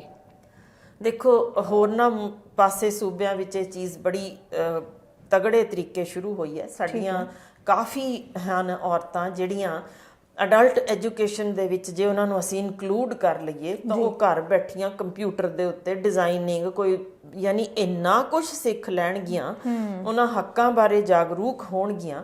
ਪਰ ਜਿਹੜੀਆਂ ਵੀਡੀਓਜ਼ ਲੀਕ ਹੁੰਦੀਆਂ ਜਾਂ ਆਡੀਓਜ਼ ਲੀਕ ਹੁੰਦੀਆਂ, ਪੋਲੀਟੀਸ਼ੀਅਨਸ ਕਹਿੰਦੇ ਨੇ ਸਾਨੂੰ ਉਹ ਪਸੰਦ ਨੇ, ਜਿਹੜੇ ਪੜ੍ਹੇ ਲਿਖੇ ਨਾ ਹੋਣ, ਹੱਕਾਂ ਬਾਰੇ ਜਾਗਰੂਕ ਨਾ ਹੋਣ, ਉਹ ਸਾਨੂੰ ਚਾਹੀਦੇ ਨੇ, ਜਿਨ੍ਹਾਂ ਨੂੰ ਅਸੀਂ ਬੋਤਲ ਸ਼ਰਾਬ ਦੀ ਦੇ ਦਈਏ ਜਾਂ ਨਸ਼ਾ ਦੇ ਦਈਏ ਪੁੜੀ ਤੇ ਸਾਡੇ ਵੋਟ ਪਾ ਦੇਣ। ਸੋ ਉਹ ਇਸ ਪਾਸੇ ਸੋਚਦੇ ਨਹੀਂ। ਤਾਂ ਹੀ ਤਾਂ ਇਸੇ ਕਰਕੇ ਤਾਂ ਡਾਕਟਰ ਸਾਹਿਬ ਲੋਕ ਕਹਿੰਦੇ ਨੇ, ਬੱਚੇ ਵੀ ਅੱਜ ਕੱਲ ਹੱਥਾਂ ਦੇ ਵਿੱਚ ਉਹ ਚੱਕੀ ਫਿਰਦੇ ਨੇ ਕਿ ਸਕੂਲ ਬੰਦ, ਠੇਕੇ ਖੁੱਲੇ, ਵੀ ਬੌਧਿਕ ਤੌਰ ਤੇ ਤੁਸੀਂ ਮਾਰਨਾ ਚਾਹੁੰਦੇ ਹੋ। ਬਿਲਕੁਲ। ਫਿਰ ਹੋਰ ਇੰਪੋਰਟੈਂਟ ਚੀਜ਼ ਦੇਖੋ, ਸਾਡੇ ਨਾਲ ਦੇ ਸੂਬੇ 'ਚ ਸਪੈਸ਼ਲ ਮੈਡੀਕਲ ਕਾਲਜਸ ਖੁੱਲੇ ਨੇ ਕੁੜੀਆਂ ਲਈ ਜੀ। ਸਾਡੇ ਹਾਲ ਇਹ ਹੈ ਕਿ ਜਿਹੜੇ ਸਕੂਲ ਨੇ, ਮੈਨੂੰ ਨਹੀਂ ਪਤਾ, ਤੁਸੀਂ ਤਾਂ ਮੇਰੇ ਤੋਂ ਕਿਤੇ ਹੀ ਵੱਧ ਉਹਨਾਂ ਥਾਵਾਂ ਤੇ ਗਏ ਹੋਵੋਗੇ, ਪਰ ਜਿੰਨੇ ਮੈਨੂੰ ਸਕੂਲਾਂ 'ਚ ਜਾਣ ਦਾ ਮੌਕਾ ਮਿਲਿਆ, ਨਾ ਤਾਂ ਚੱਜ ਦੇ ਗੁਸਲਖਾਨੇ ਨੇ ਉੱਥੇ, ਨਾ ਉਹਨਾਂ ਦੇ ਬੈਠਣ ਦਾ ਕੋਈ ਸੀਟਿੰਗ ਅਰੇਂਜਮੈਂਟ ਵਧੀਆ ਜੇ, ਨਾ ਪੀਣ ਦਾ ਪਾਣੀ, ਨਾ ਟੀਚਰਾਂ, ਸਿੱਲ ਦੇ ਮਾਰੇ ਕਮਰੇ। ਯਾਨੀ ਅਸੀਂ ਕੀ ਐਜੂਕੇਸ਼ਨ ਉਹਨਾਂ ਨੂੰ ਦੇ ਰਹੇ ਹਾਂ। ਸੋ ਜੇ ਇਹਨਾਂ ਨੇ ਕੋਈ ਏਜੰਡੇ ਰੱਖਣੇ ਨੇ, ਕਹੋ ਜੀ ਅਸੀਂ ਵਰਲਡ ਲੈਵਲ ਸਕੂਲਸ ਦਿੰਨੇ ਆ ਜਿੱਥੇ ਫ੍ਰੀ ਐਜੂਕੇਸ਼ਨ ਹੋਏਗੀ, ਤਾਂ ਕਿ ਤੁਸੀਂ ਉਹ 1000 ਰੁਪਏ ਉਹਨਾਂ ਕੋ ਆਪਣੇ ਕੋਲ ਰੱਖੋ, ਸਾਡੇ ਬੱਚਿਆਂ ਨੂੰ ਵਰਲਡ ਲੈਵਲ ਫ੍ਰੀ ਐਜੂਕੇਸ਼ਨ ਦਿਓ ਜਿੱਥੇ ਉਹ ਪੜ੍ਹ ਲਿਖ ਕੇ ਆਪ ਕਮਾਈ ਕਰਨ ਯੋਗ ਹੋਣ। ਯਾਨੀ ਸਾਡੀ ਜਿਹੜਾ ਪੂਰਾ ਇਸ ਵੇਲੇ ਦਾਰੋਮਦਾਰ ਬਣਾ ਛੱਡਿਆ ਕਿ ਤੁਸੀਂ ਸਰਕਾਰੀ ਨੌਕਰੀਆਂ ਲਈ ਜੁੱਤੀਆਂ ਵੀ ਖਾਓ, ਚੁੰਨੀਆਂ ਵੀ ਪੜਵਾਓ, ਠੁੱਡੇ ਵੀ ਖਾਓ, ਨਹਿਰਾਂ 'ਚ ਛਾਲਾਂ ਵੀ ਮਾਰੋ, ਟੈਂਕੀਆਂ ਤੇ ਚੜੋ। ਕਿਉਂ ਨਹੀਂ ਸਵੈ ਰੁਜ਼ਗਾਰ ਦੇ ਅਸੀਂ ਰਾਹ ਖੋਲਦੇ? ਬਿਲਕੁਲ ਬਿਲਕੁਲ। ਸਪੋਰਟਸ ਅਕੈਡਮੀਜ਼, ਫਿਰ ਮਾਰਸ਼ਲ ਆਰਟ ਬਿਲਕੁਲ ਬਹੁਤ ਜ਼ਰੂਰੀ ਹੈ। ਹਾਂ, ਫਿਰ ਵੂਮਨ ਮਾਰਸ਼ਲਸ ਖੜੀਆਂ ਹੋਣ ਜੇ ਮਾਲਸ ਵਿੱਚ ਹੋਣ, ਸਕੂਲਾਂ 'ਚ, ਯੂਨੀਵਰਸਿਟੀਜ਼ ਵਿੱਚ। ਤੁਸੀਂ ਅੰਦਾਜ਼ਾ ਨਹੀਂ ਲਾ ਸਕਦੇ ਕਿ ਕਿੰਨਾ ਇਹਦੇ ਨਾਲ ਚੇਂਜ ਆਏਗਾ ਜਦੋਂ ਕਿਸੇ ਨੂੰ ਦਿਸੂਗਾ ਵੀ ਇਹ ਔਰਤ ਖੜੀ ਹੈ ਇੱਕ ਰਾਖੀ ਦੇ ਵਾਸਤੇ ਪੂਰੀ ਤਗੜੀ, ਜਿਹੜੀ ਉਹ ਸੋਚ ਟੁਵਰਡਸ ਇੱਕ ਸ਼ੈ ਵਾਂਗ ਜੋ ਸਮਝਦੇ ਨੇ ਔਰਤ ਨੂੰ, ਪੋਜ਼ਿਟਿਵਿਟੀ ਵੱਲ ਜਾਏਗੀ ਕਿ ਇਹ ਰਾਖੀ ਵਾਸਤੇ ਇੱਕ ਔਰਤ ਖੜੀ ਹੈ। ਬਿਲਕੁਲ ਇੱਕ ਮਜ਼ਬੂਤੀ ਵਾਲਾ ਪੱਖ ਸਾਹਮਣੇ ਆਉਂਦਾ ਹੈ। ਆਲ ਵੂਮਨ ਪੁਲਿਸ ਸਟੇਸ਼ਨਸ ਨੇ, ਰਾਤ ਨੂੰ ਪੈਟਰੋਲਿੰਗ ਹੋ ਰਹੀ ਹੈ, ਔਰਤਾਂ ਕਰ ਰਹੀਆਂ ਨੇ ਜੀ। ਸਾਡੇ ਟਰੱਕ, ਬੱਸਾਂ ਕਿਉਂ ਨਹੀਂ ਬੇਟੀਆਂ ਚਲਾ ਸਕਦੀਆਂ? ਜ਼ਰੂਰ ਚਲਾ ਸਕਦੀਆਂ ਨੇ। ਸਾਡੇ ਕੋਲ ਵੀਡੀਓਜ਼ ਮੌਜੂਦ ਨੇ ਜਿੱਥੇ ਬੇਟੀਆਂ ਅੱਗੇ ਆ ਰਹੀਆਂ ਨੇ, ਮੈਨੂੰ ਆਂਦਾ ਹੈ ਮੈਂ ਚਲਾ ਸਕਦੀ ਹਾਂ। ਉਹ ਆਲ ਵੂਮਨ ਬੱਸਸ ਜਾ ਰਹੀਆਂ। ਤੁਸੀਂ ਵੇਖੋ ਕਿ ਇਹ 50% ਜਿਹੜਾ ਖੜਾ, ਜਿਹਨੂੰ ਤੁਸੀਂ ਅੱਜ ਬੁਰਕੀਆਂ ਸੁੱਟ ਰਹੇ ਹੋ, ਇਹ ਕਿਸ ਤਰੀਕੇ ਇੱਕ ਪੋਜ਼ਿਟਿਵ ਫੋਰਸ ਬਣ ਕੇ ਉਭਰੇਗੀ ਕਿ ਪੰਜਾਬ ਤਾਂ ਪਛਾਣਿਆ ਨਹੀਂ ਜਾਣਾ। ਬਿਲਕੁਲ। ਔਰ ਮੈਨੂੰ ਲੱਗਦਾ ਕਿ ਉਹੀ ਜਿਹੜੀ ਤੁਸੀਂ ਗੱਲ ਕਰ ਰਹੇ ਸੀ ਕਿ ਅਸੀਂ ਉਸ ਲੈਵਲ ਤੇ ਸੀਗੇ, ਔਰ ਅੱਜ ਦਹਾਕਿਆਂ ਬਾਅਦ ਇਹ ਲੈਵਲ ਆ ਗਿਆ ਕਿ ਜਦੋਂ ਪਿਛਲੀ ਸਰਕਾਰ ਕੈਪਟਨ ਅਮਰਿੰਦਰ ਸਿੰਘ ਨੇ ਐਲਾਨ ਕੀਤਾ ਸੀ ਕਿ ਮੁਫਤ ਸਫ਼ਰ, ਉਦੋਂ ਮਤਲਬ ਬੀਬੀਆਂ ਦੇ ਉੱਤੇ ਬਹੁਤ ਸਾਰੇ ਮੀਮਸ ਵੀ ਬਣ ਗਏ ਸੀ। ਦੇਖ ਕੇ ਬੜਾ ਦੁੱਖ ਵੀ ਹੁੰਦਾ ਹੈ। ਮੈਨੂੰ ਲੱਗਦਾ ਕਿ ਮੈਂ ਉਦੋਂ ਬਾਅਦ ਜਿੰਨੀ ਵਾਰੀ ਵੀ ਸਫ਼ਰ ਕੀਤਾ ਰੋਡਵੇਜ਼ ਬੱਸ ਦੇ ਵਿੱਚ, ਅਸੀਂ ਹਮੇਸ਼ਾ ਟਿਕਟ ਦੇ ਦਈਏ ਕਿ ਸਾਨੂੰ ਨਹੀਂ ਚਾਹੀਦੀ ਫ੍ਰੀ ਟਿਕਟ, ਕਿ ਤੁਸੀਂ ਦੇਣਾ ਤਾਂ ਰੁਜ਼ਗਾਰ ਦਿਓ। ਬਹੁਤ ਸਾਰੀਆਂ ਬੀਬੀਆਂ ਇਹਦੇ ਵਿਰੋਧ ਦੇ ਵਿੱਚ ਖੜੀਆਂ ਵੀ ਹੋਈਆਂ ਸੀ, ਪਰ ਜ਼ਿਆਦਾਤਰ ਤਬਕਾ, ਡਾਕਟਰ ਸਾਹਿਬ, ਇਹ ਸੱਚ ਹੈ ਕਿ ਮਤਲਬ ਰੋਡਵੇਜ਼ ਬੱਸਾਂ ਦੀ ਉਡੀਕ ਦੇ ਵਿੱਚ 4-4 ਘੰਟੇ ਵੀ ਖੜੀਆਂ ਰਹਿੰਦੀਆਂ ਬੀਬੀਆਂ ਕਿ ਅਸੀਂ ਰੋਡਵੇਜ਼ ਦੀ ਬੱਸ ਤੇ ਜਾਣਾ ਕਿਉਂਕਿ ਫ੍ਰੀ ਜਾਣੀ ਹੈ। ਇਹ ਸੋਚ ਬਣ ਚੁੱਕੀ ਹੈ। ਬਿਲਕੁਲ। ਮੈਂ ਜਿਵੇਂ ਹਸਪੀਟਲ ਵਿੱਚ ਅਸੀਂ ਬੈਠਦੇ ਹਾਂ ਤੇ ਸਾਡੇ ਕੋਲ ਵੀ ਇਸ ਤਰ੍ਹਾਂ ਦੇ ਕੇਸ ਆਉਂਦੇ ਨੇ ਜਿੱਥੇ ਮਾਵਾਂ ਤੜਫਦੀਆਂ ਆਉਂਦੀਆਂ ਨੇ ਕਿ ਮੈਂ ਘਰ ਦਾ ਕੰਮ ਮੁਕਾਇਆ, ਨੂੰ ਪੁੱਛੀਦਾ ਵੀ ਭਾਈ 1 ਵਜੇ ਚੱਲਿਆ, ਇੰਨੀ ਲੇਟ ਆਏ ਹੋ, ਹੁਣ ਕਿਉਂ? ਬੰਦ ਹੋਣ ਵਾਲਾ ਹਸਪੀਟਲ ਹੈ। ਤਾਂ ਵੀ ਘਰ ਦਾ ਕੰਮ ਮੁਕਾਉਣਾ ਸੀ, ਫਿਰ ਉਹ ਫ੍ਰੀ ਟਿਕਟ ਕਰਕੇ ਮੈਨੂੰ ਹੀ ਆਉਣਾ ਪਿਆ, ਮੈਂ ਹੀ ਲੈ ਕੇ ਆਈ। ਤੇ ਉਹਨਾਂ ਨੂੰ ਕਿਹਾ ਵੀ ਤੁਸੀਂ ਘਰੋਂ ਨਹੀਂ ਕਿਸੇ ਨੇ ਭੇਜਿਆ। ਜਿਸ ਤਰ੍ਹਾਂ ਦੇ ਹਾਲਾਤ ਉਹਨਾਂ ਦੇ ਹਨ, ਵਾਕਈ ਰੋਣਾ ਆਉਂਦਾ ਕਿ ਅਸੀਂ ਪੰਜਾਬ ਕਿੱਥੇ ਲਿਆ ਕੇ ਖੜਾ ਕਰ ਦਿੱਤਾ। ਸੋ ਉਸ ਨੂੰ ਸਾਰੇ ਦਾ ਸਾਰਾ ਮੂਵ ਅਸੀਂ ਸਿਰਫ ਸਰਕਾਰੀ ਨੌਕਰੀਆਂ ਤੱਕ ਸੀਮਤ ਕਰ ਦਿੱਤਾ, ਜਿੱਥੇ ਅਸੀਂ ਇਹ ਗਲਤ ਰੂਟ ਅਪਣਾ ਲਿਆ ਕਿ ਅਸੀਂ ਸਿਰਫ ਸਰਕਾਰੀ ਨੌਕਰੀ ਹੀ ਲੈਣੀ ਹੈ। ਜਦ ਕਿ ਦੇਖੋ ਪੋਲੀਟੀਸ਼ੀਅਨਸ ਇਸ ਚੀਜ਼ ਦਾ ਫਾਇਦਾ ਕਿਵੇਂ ਚੁੱਕਦੇ ਨੇ ਕਿ ਉਹ ਸਾਨੂੰ ਇੰਨੀਆਂ ਨੌਕਰੀਆਂ ਦੇਵਾਂਗੇ, ਸਾਨੂੰ ਵੋਟਾਂ ਪਾਓ ਇੰਨੀਆਂ। ਤੇ ਜੇ ਕਿਤੇ ਇਹ ਸਾਰੇ ਪਿੰਡ ਪੱਧਰ ਤੇ, ਸਾਡੇ ਪੰਜਾਬ ਵਿੱਚ ਦੇਖੋ ਇੰਨਾ ਇਤਿਹਾਸ ਤੇ ਉਹ ਵੀ ਕੀਮਤੀ ਇਤਿਹਾਸ ਲੁਕਿਆ ਪਿਆ। ਮਿਸਾਲ ਵਜੋਂ ਰੋਪੜ ਦੇ ਨੇੜੇ ਸੰਘੋਲ 5 ਸੱਭਿਅਤਾਵਾਂ ਨੇ। ਹੁਣ ਸਾਡੇ ਉਸ ਆਲੇ ਦੁਆਲੇ ਦੇ ਪਿੰਡ, ਮੈਂ ਇਹ ਤੁਹਾਨੂੰ ਉਹ ਹਕੀਕਤ ਦੱਸਣ ਲੱਗੀ ਹਾਂ ਜਿਹੜੀ ਸ਼ਾਇਦ ਨਾ ਤਾਂ ਕਿਸੇ ਪੋਲੀਟੀਸ਼ੀਅਨ ਨੇ ਦੱਸਣੀ ਹੈ ਤੇ ਜੋ ਮੈਂ ਅੱਖੀਂ ਗੋਆ ਵਿੱਚ ਵੇਖ ਕੇ ਆਈ ਹਾਂ। ਉੱਥੇ ਇੱਕ ਹੋਟਲ ਜਿਵੇਂ ਬਣਦਾ ਤਾਂ ਉਹਦੇ ਨਾਲ ਦੇ 5 ਪਿੰਡ, ਇੱਕ ਵੀ ਬੰਦਾ ਐਸਾ ਨਹੀਂ, ਬੱਚਾ ਵੀ ਐਸਾ ਨਹੀਂ ਜਿਹੜਾ ਉੱਥੇ ਨੌਕਰੀ ਨਹੀਂ ਉਹਨੂੰ ਲੱਭ ਜਾਂਦੀ, ਕਿਉਂਕਿ ਉੱਥੇ ਸਪੋਰਟਸ ਉਹਨਾਂ ਨੇ ਕਰਨੀ ਹੈ। ਉੱਥੋਂ ਦੇ ਕੱਪੜੇ ਉਹ ਹੈ, ਉੱਥੋਂ ਦੇ ਖਾਣ ਦਾ ਵੱਖਰਾ, ਹੋਟਲ ਦੇ ਵਿੱਚ ਸਫਾਈ ਵਾਲੇ ਵੱਖਰੇ, ਹੋਟਲ 'ਚ ਖਾਣੇ ਵਾਲੇ ਵੱਖਰੇ, ਟੈਕਸੀਆਂ ਲਿਆਉਣ ਵਾਲੀਆਂ, ਸਿਰਫ ਉਸੇ ਸਰਾਊਂਡਿੰਗ ਪਿੰਡ 'ਚ ਹੁੰਦਾ। ਠੀਕ ਹੈ। ਹੁਣ ਇੱਕ ਸੰਘੋਲ ਲੈ ਲੈਂਦੇ ਆ ਜਿੱਥੇ ਇੰਨਾ ਬੇਸ਼ਕੀਮਤੀ ਇਤਿਹਾਸ ਲੁਕਿਆ ਪਿਆ। ਹੁਣ ਉਸ ਥਾਂ ਤੇ ਤੁਸੀਂ ਜੇ ਇੱਕ ਏਰੀਆ ਡਿਵੈਲਪ ਕਰਕੇ ਅਸੀਂ ਕਹਿੰਦੇ ਆ ਜਿਹਦੇ ਆਲੇ ਦੁਆਲੇ ਦੇ 10 ਪਿੰਡ ਇੱਥੇ ਉਹਨਾਂ ਨੂੰ ਜੌਬ ਮਿਲੇਗੀ, ਉੱਥੇ ਖਾਣ ਦਾ ਲੋਕਲ ਚੀਜ਼ਾਂ ਦਾ ਵੀ ਖੋਲਣਗੇ, ਇੱਥੇ ਦੀਆਂ ਟੀ-ਸ਼ਰਟਸ ਬਣਾ ਦਿਓ, ਡਰੈਸਿਸ ਬਣਾ ਦਿਓ ਜਿਨ੍ਹਾਂ ਤੇ ਉੱਥੋਂ ਦੇ ਲੱਭੇ ਹੋਏ ਪੁਰਾਣੇ ਜੋ ਭਾਵੇਂ ਉਹ ਜ਼ੇਵਰਾਤ ਨੇ ਜਾਂ ਉੱਥੋਂ ਦਾ ਉਸ ਸਮੇਂ ਦਾ, ਉਹ ਸਾਰੇ ਉੱਥੋਂ ਦੇ ਬਣਾ ਕੇ ਉਸ ਤਰ੍ਹਾਂ ਦੇ ਰੱਖ ਲੈਣ। ਫਿਰ ਉੱਥੇ ਹੀ ਕੋਈ ਸਪੋਰਟਸ ਦਾ ਸਿਸਟਮ ਸ਼ੁਰੂ ਹੋ ਜਾਏ ਜਿਹਦੇ ਨਾਲ ਉੱਥੇ ਇਸ ਤਰ੍ਹਾਂ ਦਾ ਜਦੋਂ ਅਸੀਂ ਮਾਹੌਲ ਕ੍ਰੀਏਟ ਕਰ ਦੇਵਾਂਗੇ, ਦੁਨੀਆ ਆਏਗੀ ਵੇਖਣ ਕਿ ਇਸ ਥਾਂ ਤੇ ਕੀ ਕੁਝ ਮਿਲਦਾ। ਸੋ ਨੌਕਰੀ ਲਈ ਤੁਸੀਂ ਟੈਕਸੀਆਂ ਵੀ ਜਾਣਗੀਆਂ, ਸਾਰਾ ਆਵਾਜਾਈ ਦੇ ਨਾਲੋਂ ਨਾਲ ਹਰ ਚੀਜ਼ ਉੱਥੇ ਬੱਚਿਆਂ ਦੇ ਲਈ ਵੱਖਰਾ ਖੇਡਣ ਲਈ ਕਰ ਦਿਓ, ਉੱਥੇ ਇੱਕ ਫਿਲਮ ਚਲਾ ਦਿਓ ਕਿ ਇਸ ਤਰੀਕੇ ਦਾ ਚੱਲਦਾ ਸੀ ਉਹ। ਇਹ ਸਾਰਾ ਕੁਝ ਤੁਹਾਡੇ ਉਹ ਸਾਰੇ ਪਿੰਡ ਸਵੈ ਰੁਜ਼ਗਾਰ ਵਿੱਚ ਚਲੇ ਗਏ, ਕਮਾਈ ਵੀ ਹੋਈ। ਬਿਲਕੁਲ। ਹੁਣ ਇਸ ਤਰ੍ਹਾਂ ਸਾਡੇ ਤਾਂ ਇੰਚ ਤੇ ਇਤਿਹਾਸ ਹੈ। ਹਾਂਜੀ। ਆ ਵੱਡਾ ਘੱਲੂਘਾਰਾ ਸੀ ਜੀ, ਇੱਥੇ ਛੋਟਾ ਘੱਲੂਘਾਰਾ ਸੀ, ਇੱਥੇ ਗੁਰੂ ਸਾਹਿਬ ਨੇ ਘੋੜਾ ਬੰਨਿਆ, ਇੱਥੇ ਆ ਤੁਸੀਂ ਉਹ ਜਦੋਂ ਕ੍ਰੀਏਟ ਕਰਦੇ ਹੋ ਉਸ ਥਾਂ ਨੂੰ ਕਿ ਇੱਥੇ ਇਸ ਤਰ੍ਹਾਂ ਦੇ ਦਰਖਤ ਹੁੰਦੇ ਸਨ, ਇਸ ਤਰ੍ਹਾਂ ਦਾ ਆ ਉਸ ਸਮੇਂ ਦਾ ਮਾਹੌਲ ਸੀ, ਉਦਾਂ ਦੇ ਜਦੋਂ ਅਸੀਂ ਕ੍ਰੀਏਟ ਕਰਾਂਗੇ ਚੀਜ਼ਾਂ ਤਾਂ ਪੰਜਾਬ ਤੇ ਹਰਾ ਭਰਾ ਉਦੋਂ ਹੀ ਹੋ ਜਾਣਾ, ਕਿਉਂਕਿ ਦੁਨੀਆ ਆਏਗੀ ਇੱਥੇ ਤੇ ਉਹ ਹੱਕ ਹਲਾਲ ਦੀ ਕਮਾਈ ਖਾਂਦਾ ਬੰਦਾ ਕਿਉਂ ਇਹਨਾਂ ਤੇ ਥੁੱਕੇਗਾ ਵੀ ਨਹੀਂ। ਕਿਹੜੀਆਂ ਸਰਕਾਰੀ ਨੌਕਰੀਆਂ ਤੇ ਕਿਹੜੇ ਤੁਹਾਡੇ ਰੁਪਈਏ ਸਾਨੂੰ ਨਹੀਂ ਚਾਹੀਦੇ। ਬਿਲਕੁਲ ਬਿਲਕੁਲ, ਕਿਉਂਕਿ ਨੌਕਰੀਆਂ ਤਾਂ ਜਿੰਨੀਆਂ ਚਾਹੀਦੀਆਂ ਹੁੰਦੀਆਂ ਉਹ ਪੂਰੀਆਂ ਕੀਤੀਆਂ ਨਹੀਂ ਜਾਂਦੀਆਂ, ਕਦੇ ਵੀ ਜਿਹੜੀਆਂ ਹੈਗੀਆਂ ਸਾਮੀਆਂ ਭਰੀਆਂ ਨਹੀਂ ਜਾਂਦੀਆਂ। ਤੇ ਡਾਕਟਰ ਸਾਹਿਬ ਪੋਲਿਟਿਕਸ ਦੇ ਵਿੱਚ ਔਰਤਾਂ ਹੈਗੀਆਂ ਨੇ ਪਰ ਬਹੁਤ ਘੱਟ ਹੈਗੀਆਂ ਨੇ, ਤੇ ਜਦੋਂ ਔਰਤਾਂ ਪੋਲੀਟੀਸ਼ੀਅਨ ਬਣਦੀਆਂ ਨੇ ਤਾਂ ਕੀ ਲੱਗਦਾ ਕਿ ਉਹ ਔਰਤਾਂ ਦੇ ਮੁੱਦਿਆਂ ਨੂੰ ਪੂਰਾ ਕਰ ਪਾਉਂਦੀਆਂ ਨੇ, ਕੀ ਕੰਮ ਕਰ ਪਾਉਂਦੀਆਂ ਨੇ, ਜਾਂ ਫਿਰ ਉੱਥੇ ਵੀ ਉਹਨਾਂ ਨੂੰ ਦਬ ਕੇ ਰਹਿਣਾ ਪੈਂਦਾ? ਦੇਖੋ, ਭਾਵੇਂ ਉਹ ਹੋਵੇ ਸਾਡੇ ਮੁਲਕ ਦੀ ਪ੍ਰਾਈਮ ਮਿਨਿਸਟਰ ਕੀ ਪ੍ਰੈਜ਼ੀਡੈਂਟ ਕੀ, ਉਸ ਪੱਧਰ ਤੋਂ ਲੈ ਕੇ ਵੱਖੋ ਵੱਖਰੀਆਂ ਪੋਸਟਾਂ ਤੇ ਸਾਡੀ ਬੜੀਆਂ ਉੱਚੀਆਂ ਪੋਸਟਾਂ ਤੇ ਸਾਡੀਆਂ ਬੀਬੀਆਂ ਪਹੁੰਚੀਆਂ ਨੇ ਜੀ ਜੀ। ਪਰ ਉਹਦੇ ਵਿੱਚੋਂ ਜੇ ਅਸੀਂ ਦੇਖੀਏ ਵੱਡੀ ਗਿਣਤੀ ਤਾਂ ਉਹ ਨੇ ਜਿਹੜੀਆਂ ਸਿਰਫ ਰਬਰ ਸਟੈਂਪ ਬਣ ਕੇ ਰਹਿ ਗਈਆਂ, ਜਿਨ੍ਹਾਂ ਦੇ ਜਾਂ ਤਾਂ ਪਹਿਲਾਂ ਪਿਤਾ ਪਤੀ ਜਾਂ ਭਰਾ ਆਲਰੇਡੀ ਪੋਲਿਟਿਕਸ ਵਿੱਚ ਸੀ, ਜਿਸ ਦੇ ਕਾਰਨ ਉਹ ਆਈਆਂ। ਇੰਡੀਵਿਜੂਅਲ ਲੈਵਲ ਤੇ ਜਦੋਂ ਕੋਈ ਔਰਤ ਖੜੀ ਹੁੰਦੀ ਹੈ ਤਾਂ ਜਿਸ ਤਰੀਕੇ ਦਾ ਸੀ ਮਾਹੌਲ ਸਿਰਜਿਆ ਇੱਕ ਸ਼ੈ ਬਣਾ ਕੇ ਔਰਤ ਨੂੰ ਦਿਖਾਉਣ ਦਾ, ਇੰਨੀ ਕੁ ਭੱਦੀ ਸ਼ਬਦਾਵਲੀ ਅਸੀਂ ਮਨ ਅੰਦਰ ਲਈ ਦੱਸਦੇ ਹਾਂ ਵੀ ਆਹ ਸਾਡੇ ਮਨ ਵਿੱਚ ਹੈ ਔਰਤ ਪ੍ਰਤੀ, ਸੋ ਉਹਨੂੰ ਪੂਰਾ ਜ਼ੋਰ ਹੇਠਾਂ ਖਿੱਚਣ ਤੇ ਲਾ ਦਿੱਤਾ ਜਾਂਦਾ ਹੈ ਕਿ ਇਹ ਕਿਤੇ ਮੁਕਾਬਲੇ ਵਿੱਚ ਖੜੀ ਹੋ ਗਈ ਤਾਂ ਇਹਦੀ ਵਿਜ਼ਨ ਜਾਂ ਇਹਦੀ ਸੋਚ ਜਾਂ ਇਹਦੀ ਜਿੰਨੀ ਕੁ ਅਗਾਂਹ ਲੰਘਣ ਦੀ ਇਹਦੇ 'ਚ ਸ਼ਮਤਾ ਹੈ ਉਹ ਕਿਤੇ ਸਾਨੂੰ ਪਿਛਾਂਹ ਨਾ ਧੱਕ ਦੇਵੇ। ਉਸ ਸੋਚ ਪਿੱਛੇ ਇਹ ਸਾਰੇ ਇੱਕ ਔਰਤ ਨੂੰ ਦਬਾਉਣ ਤੇ ਜ਼ੋਰ ਲਾ ਦਿੰਦੇ ਨੇ। ਜੀ ਜੀ। ਪਰ ਹੁਣ ਤੱਕ ਦੇ ਜੇ ਅਸੀਂ ਕਹੀਏ ਕੋਈ ਮੁੱਦੇ ਸਹੀ ਮਾਇਨਿਆਂ ਵਿੱਚ ਔਰਤ ਪ੍ਰਤੀ ਚੁੱਕੇ ਨਹੀਂ ਗਏ, ਭਾਵੇਂ ਪਿੰਡ ਪੱਧਰ ਤੇ ਹਨ, ਪਰ ਉਹ ਸਾਰੀਆਂ ਬਹੁਤੀਆਂ ਥਾਵਾਂ ਤੇ ਤੁਸੀਂ ਵੇਖਦੇ ਹੋ ਕਿ ਉਹਨਾਂ ਦੇ ਪਤੀ ਹੀ ਆ ਕੇ ਸਟੈਂਪਾਂ ਵੀ ਲਾਣਗੇ, ਸਾਈਨ ਵੀ ਕਰਨਗੇ, ਸੋ ਉਹ ਇੱਕ ਨਾਨ ਐਗਜ਼ਿਸਟੈਂਟ ਐਂਟੀਟੀ ਬਣਾ ਕੇ ਰੱਖ ਦਿੱਤੀ ਜਾਂਦੀ। ਜੀ ਜੀ।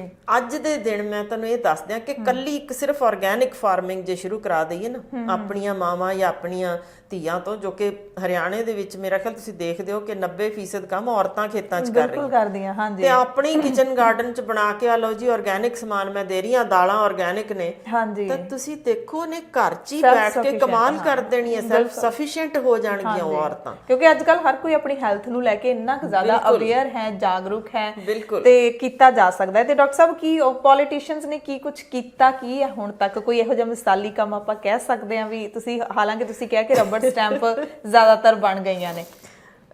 ਦੇਖੋ, ਮੈਂ ਆਪੋ ਆਪਣੀ ਸੋਚ ਸਾਰੇ ਸਮਝ ਸਕਦੇ ਨੇ ਕਿੰਨਾ ਕੁ ਪੰਜਾਬ ਲਈ ਕਿਸੇ ਨੇ ਔਰਤਾਂ ਲਈ ਕੀਤਾ।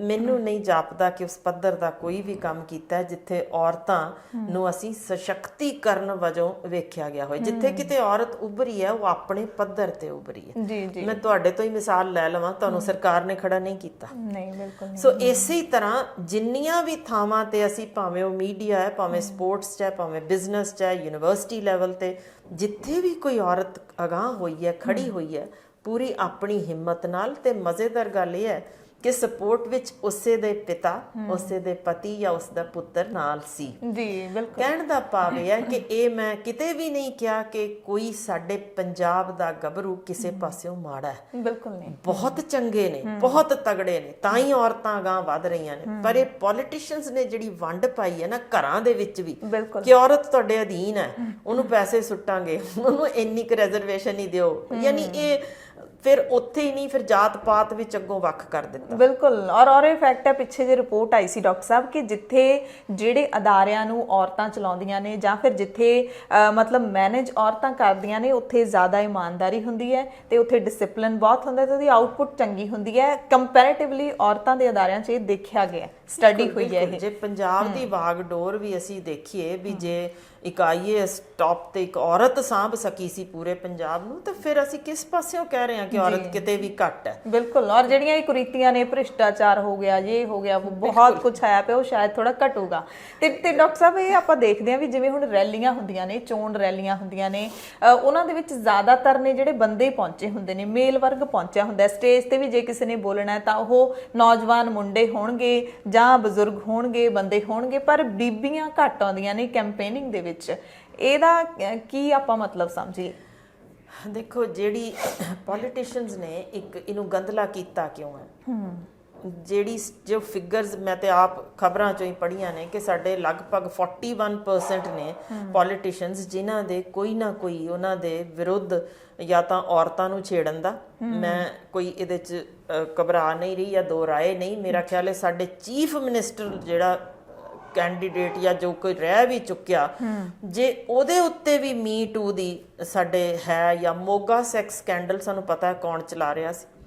ਇਹ ਜੇ ਪੋਲੀਟੀਸ਼ੀਅਨਸ ਦੀ ਸੋਚ ਜਿੱਥੇ ਅਸੈਂਬਲੀ 'ਚ ਬੈਠ ਕੇ ਪੌਰਨ ਮੂਵੀਜ਼ ਦੇਖ ਰਹੇ ਹੋਣ, ਇਹਨਾਂ ਨੇ ਅੱਗੋਂ ਕੀਤਾ ਕੀ ਹੈ? ਜੇ 41% ਦੇ ਵਿਰੁੱਧ ਇਹੋ ਜਿਹੇ ਕੇਸ ਦਰਜ ਨੇ ਜਿੱਥੇ ਇਹ ਯਾਨੀ ਅਸੀਂ ਭ੍ਰਿਸ਼ਟ ਵੀ ਤੋਂ ਲੈ ਕੇ ਰੇਪ ਤੱਕ ਦੇ ਚਾਰजेस ਵਿੱਚ ਜਿੱਥੇ ਹੋਣ, ਤੇ ਉਹਨਾਂ ਵਿੱਚ ਜਦੋਂ ਉਹ ਸਪੋਰਟਿੰਗ ਐਲੀਮੈਂਟਸ ਕੌਣ ਨੇ, ਜੋ ਕਿ ਇਹ ਖਬਰਾਂ ਸਾਡੀ ਨੈਸ਼ਨਲ ਅਖਬਾਰਾਂ ਲਿਖਦੀਆਂ ਨੇ ਕਿ ਇਹਨਾਂ ਨੇ ਸਪੋਰਟਿੰਗ ਐਲੀਮੈਂਟਸ ਉਹ ਰੱਖੇ ਨੇ ਜਿਹੜੇ ਯਾਨੀ ਸਿਖਰਲੇ ਜੋ ਕ੍ਰਿਮੀਨਲਸ ਨੇ, ਜਿਨ੍ਹਾਂ ਵਿੱਚੋਂ ਕੁਝ ਕ੍ਰਿਮੀਨਲਸ ਇਹਨਾਂ ਦੀ ਸਪੋਰਟ ਕਰਦੇ ਕਰਦੇ ਉਹਨਾਂ ਨੇ ਕਿਹਾ ਵੀ ਇਹਨਾਂ ਦੀ ਕੀ ਕਰਨੀ, ਅਸੀਂ ਆਪ ਹੀ ਆ ਜਾਂਦੇ ਹਾਂ ਪੋਲੀਟਿਕਸ ਵਿੱਚ।